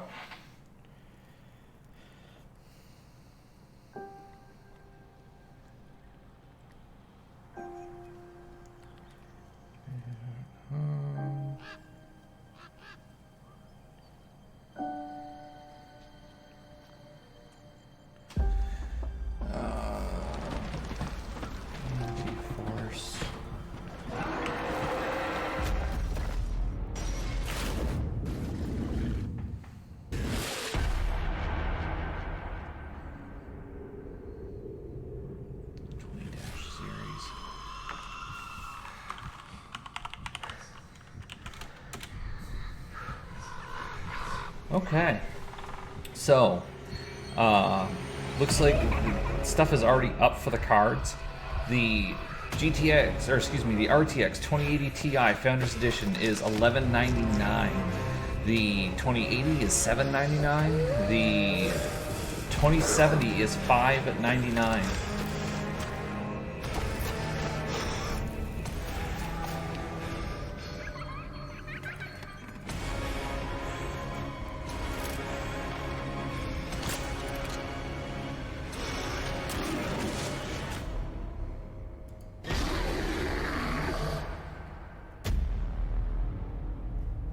Wow.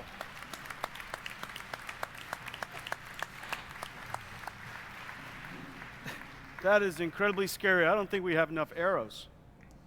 Okay, I'm going to flash through a couple of them, and then in the after show, we're going to show it to you. I want to save time for a whole bunch more stuff. Okay, let me show you. Assetto Corsa Competiziano.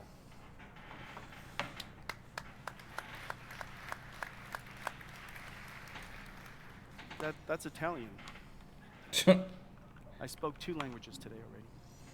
Okay, when you guys see it later, I want you guys to look at some stuff. Okay, first of all, the reflection on the windshield. You guys know how screen space reflection works. If it's not on the screen, there's no way to take that image and reflect it onto the surface. And as a result, look at the glass on top. You see that car, you see the Ferrari up there, it's reflected on top. All of the rails all the way down are reflected. No errors, no weird banding, no weird distortions. You see this guy reflected from the other side. So when you go see it, he'll be moving and everything will be dynamic. When the cars come through, you'll see all the reflections up and down this aisle of the cars with other cars, the cars over the window. Everything is going to be completely dynamic and nothing had to be tweaked. Ray traced reflections and ray traced inter-reflections. Beautiful. The cars are going to reflect each other. If you look at the railing, the shadows are just rendered beautifully, the soft shadows. So, because the world is one supposedly the RTX 20 series went up for pre-order while he was talking, before he even announced them, and either the site's down or they're already gone.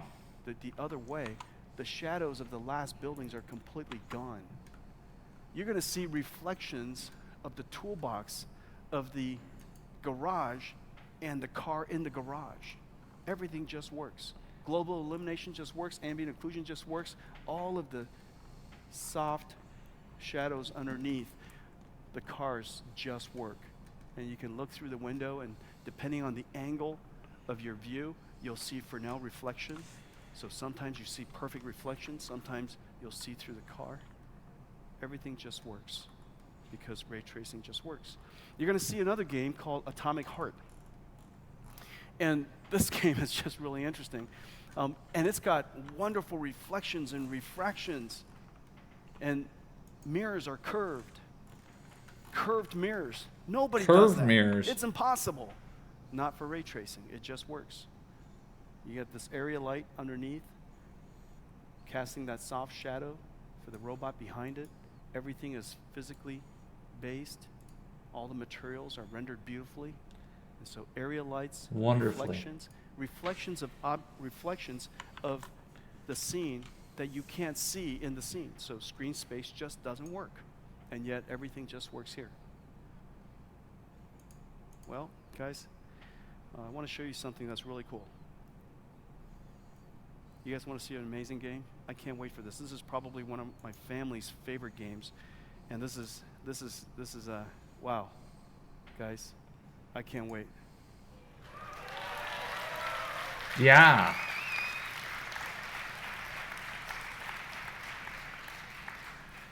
I think we have with us Jonas and Christian from DICE. Guys. Hello.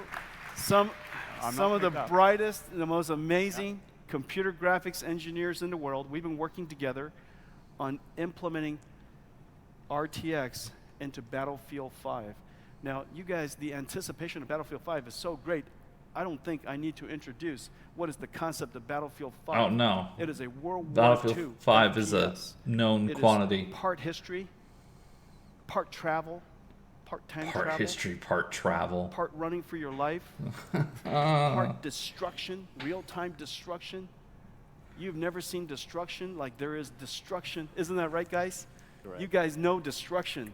We do. You guys know how to blow it up. Okay? There's mayhem, there's chaos. You work as a team, you can battle by yourself. I want to go learn all kinds of stuff about World War II by going through your game. I just want to be a tourist. Turn on God mode and go through as a tourist. So we're going to show you some pretty amazing stuff. Isn't that right, guys? That's All right. Okay, Jonas, let's go. Take it away. Yep, Christian. All right. Thank you, Jensen. Thank you, NVIDIA, for hosting such a great show. This is really cool. I'm Christian. I'm a tech director for Engine Group at DICE, and next to me we have Jonas, media and video editor. We're here to show you our implementation, our vision, our take on what RTX can be, and we want to show that in our brand new Battlefield 5. And in the setting, we'll take a look at our brand new multiplayer map, Rotterdam. And it's a really dense and cool city map. We'll start here in a very zoomed-in view of the soldier's eye. And we're going to observe something that we've never really been able to do before. Let's do it. Come on, guys. We at DICE have worked closely with NVIDIA engineers over the past year to get to the point where we are now. And we're so proud and thrilled to be here and show it off to all of you. So, Jonas, I'll leave it to you. Take it away. Yeah. So, what you're seeing there is a tank firing off screen, being reflected in the character's eye. Now, you guys know this is not possible with screen space reflection, right, Jonas? Exactly. This is because the fire is not on the screen.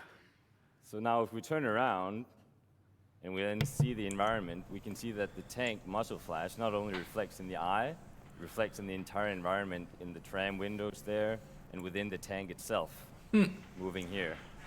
So now if we keep moving forward, yeah.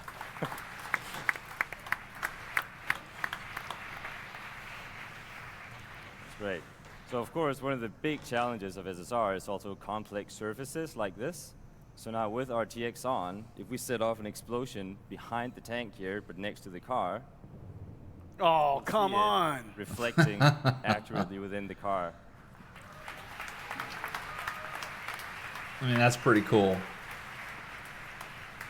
That's impossible. Of course. How would you do that with RTX off? Yeah, how does that look? Like this here. So let's, yeah. Wow, that looks incredible. And it's, of course, it's updating dynamically, everything. Reflections will never be the same again. Look at the reflections off the ground, guys. It just. Yeah, so you can see. I think Jensen has a little fun doing this, although, I don't know. Sometimes I just think he's a mad scientist. Upon the car, but due to the nature of SSR, it disappears as it goes away. But because ray tracing just works, you just get the expected result, how you think you'd see it. So, the next thing we have to show you is the big, scary crocodile tank, the Churchill. And if we make that one shoot, it's flamethrower across the scene here.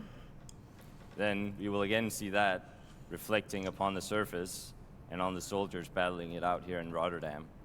So now if we look down in the ground with RTX on, we'll see the flame, we'll see the soldiers moving, we'll see everything. And now if I turn RTX off, we lose everything. Oh, wow. We lose all the detail, all the context of what's happening in the scene. But with RTX on, you just get a much more cohesive image and a better understanding of what's happening around you. So one thing we also pay wow, that much actually looks like an impressive difference with Battlefield with the RTX on versus off. The smallest detail is correct. You can see even there, the flames are reflecting properly in the wood of this gun here and in the windows in the back. Now if I turn RTX off again, you lose all this detail.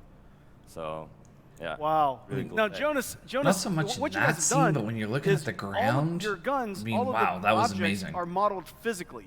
Exactly. It's physically based, and so the gun has wood, which is diffused, is a dielectric material. You have metal, which is reflective, and the metal has substructure in it, microstructure in it, so there's some roughness in it.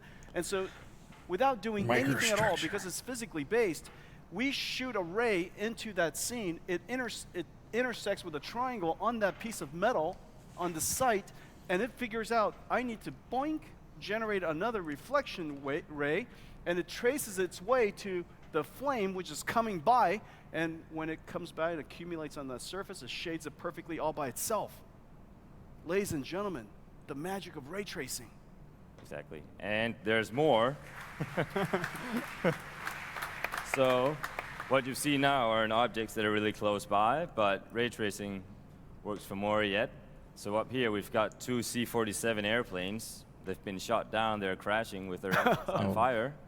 So now if we go over to the car here, and you can also see the flame reflecting in the car nicely over there. So if we keep moving forward and then look down on this reflective car right here, you're going to see the planes we'll overhead? still be able to see the plane.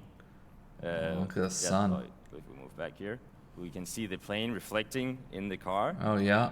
If you can get the sun out of the way. Wow, your lens flare works Right good. there, yeah. And with RTX off, I love it. Everything up. Yeah, look at that.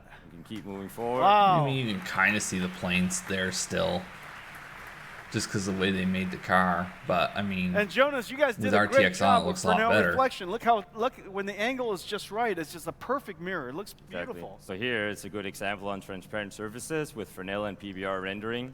The more of an angle you're at, the stronger the reflection gets. And now with what we had before, on these ones were just cube maps, which they're also static, but with ray trace you get a lot more detail. You see the entire environment. And of course, as I said, the old school cube maps, they are also static. So say that we were to destroy this building here, make a tank shoot it, with ray tracing on, you'll be able to see frostbites and Battlefield's destruction system within the window, moving dynamically. That's cool. And now, to end it all off, RTX, I mean, it works on the entire scene. So what if we were to shoot off a V1 rocket here and zoom out, get a good view of the entire street of Rotterdam. Ansel for that. And then take a look at the windows, all the places that you would expect to reflect. For now, turn up the time again, and we just wait patiently for the V1 to hit the ground. And there. Oh, wow. That's beautiful. Nice. That's awesome. It's great. Good job, you guys. Good job. It's beautiful. That's really great. And it's amazing what you guys did so fast. I know you guys worked super hard, but it's amazing how you guys implemented this stuff so fast. I mean, that's one of the benefits of ray tracing. You know, the benefits of ray tracing is because things are going to behave physically. You should be able to turn things on. If the rest of your system and your models are done properly, you could turn these effects on relatively easily. I mean, it still takes a great deal of great engineering, but comparing to doing it the traditional way of arting everything into existence, the amount of engineering that has to be done is just significantly lower going forward. You know, hopefully, using the laws of physics, when you guys create a scene, things would just look right and behave accordingly. And so this is really just such a great achievement.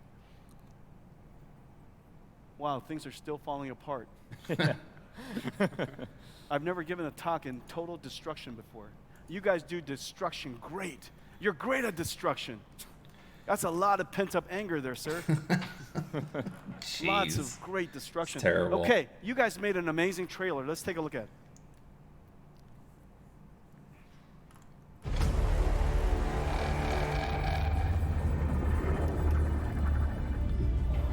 Battlefield RTX.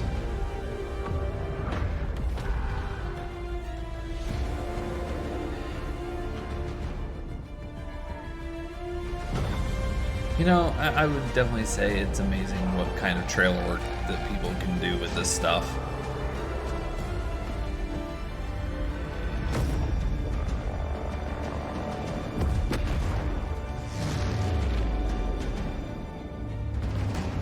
Nice.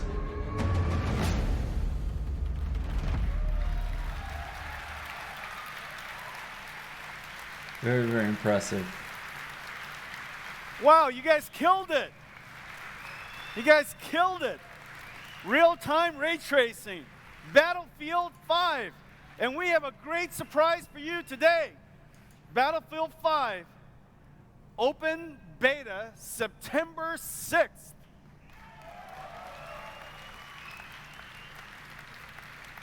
Guys, congratulations on a great achievement. Yeah, this is really a wonderful achievement. Thank you. There are so many other RTX games coming your way. Developers all over the world are working hard on RTXing. Can't quite make out the list with the way I've got the We're screen going to have set all right now. kinds of amazing games coming your way. Well, I guess your question is this. What are you going to run it on? What are you going to run all these amazing games on? Well, let's show it to you. And here comes the bomb that nobody is going to like.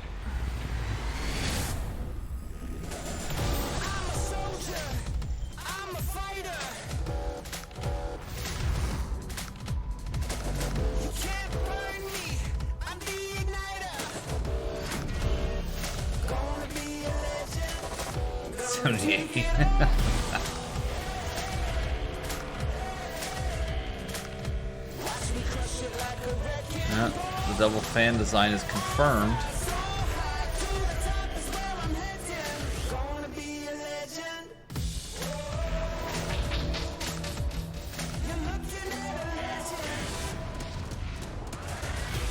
DisplayPort 1.4a.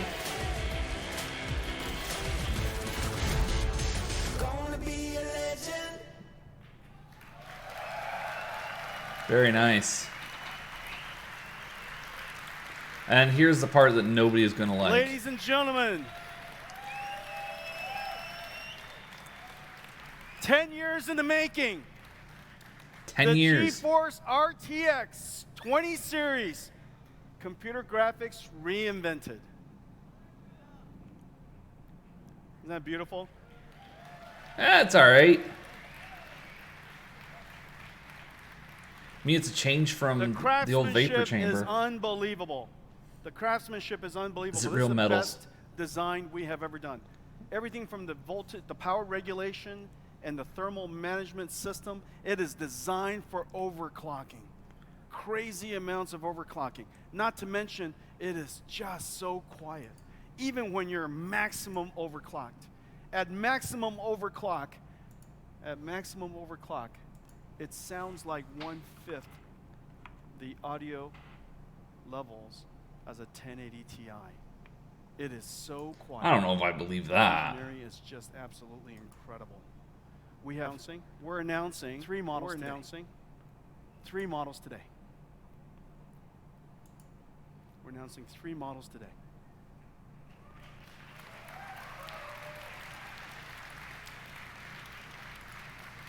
The RTX 2070 with 6 gigarays per second. Ooh, 6 5 gigarays. times that of a Titan X.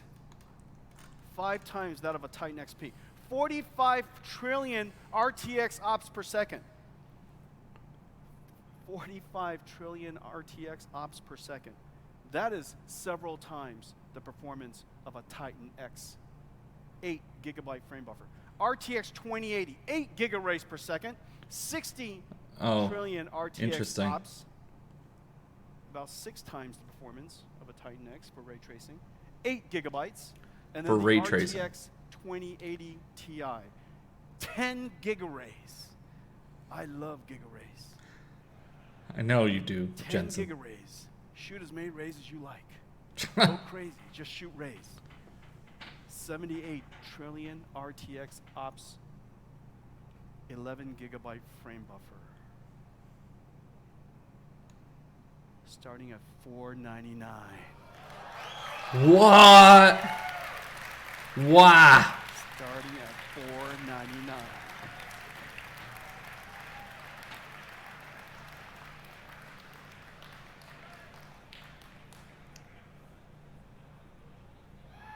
Pre-orders today. Yes.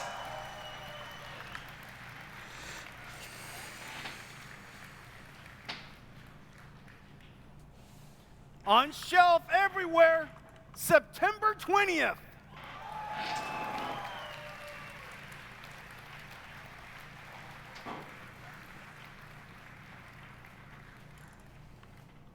And here is your NVIDIA RTX family.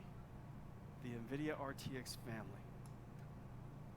The NVIDIA RTX family. The NVIDIA RTX family. Ladies and gentlemen, soon I'm going to see the NVIDIA RTX family. Quadro. The NVIDIA RTX family. Quadro 8000. Quadro RTX 8000. 2 GPUs connected by NVLink, turning it into one large virtual GPUs. 96 gigabyte frame buffer. 166 trillion RTX operations. 166. That is basically 16 Titan X's in one PC. $20,000. $20,000. Now just imagine, that is twice the ray tracing performance of a $68,000 DGX station. Twice the performance of a $68,000 supercomputer. Then you have the GeForce RTX family. So he hoaxed us at $499 for the 70. Looks like $999 for the TI. 2080 from $699, and the 2070 from $499, and the 2070 is higher performance than the $1,200 Titan XP.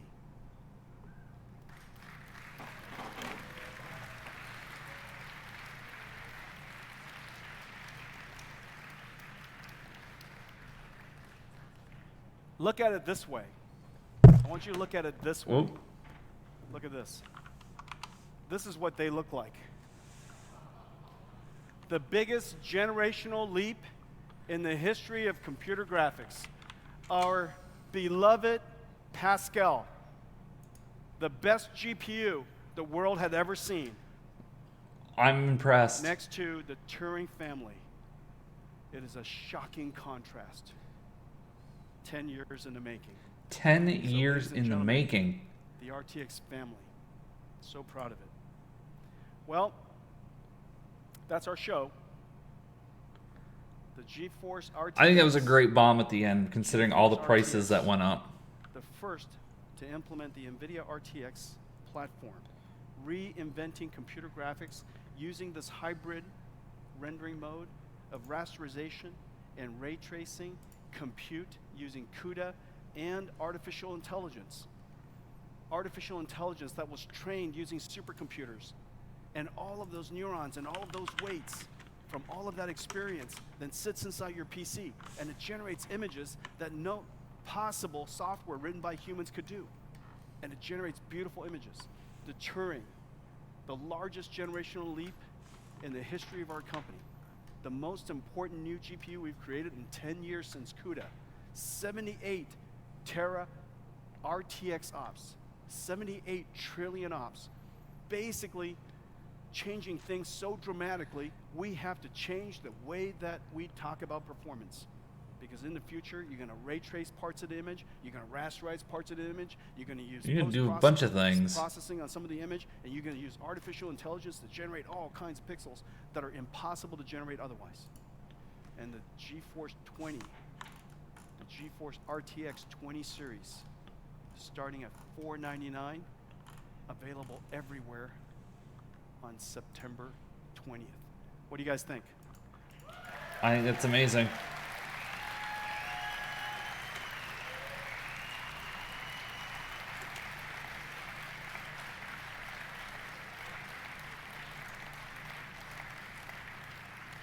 Okay, I have one more surprise for you. Oh. The guys did something. Well, everything is real time. It's physically based. All the materials modeled properly. All the materials. Reflections just work. Inner reflections just work. The lighting just works. Ambient occlusion just works. Area lights just works. Have I told you that before? lighting, reflections, shadows. It just works. Everything could be dynamic. No cooking necessary. No art necessary. Just turn on the lights. Enormous amount of computer graphics capability then kicks in and draws the rest of it. Everything you see here is all completely in real time. Ladies and gentlemen, have a great Gamescom. It's been a pleasure being with you. This is a historic moment. Computer graphics has been reinvented. Thank you very much. Thank you, Jensen.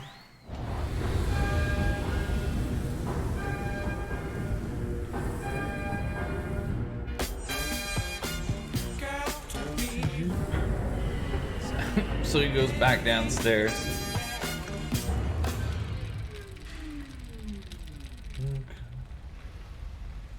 Come on and put on.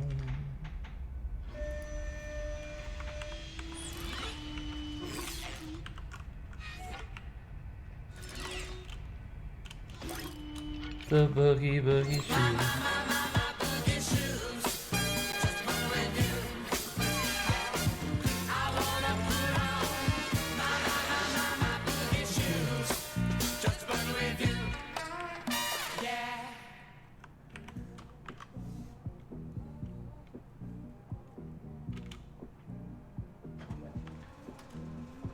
Alright guys, so that was the NVIDIA press conference for Gamescom of 2018.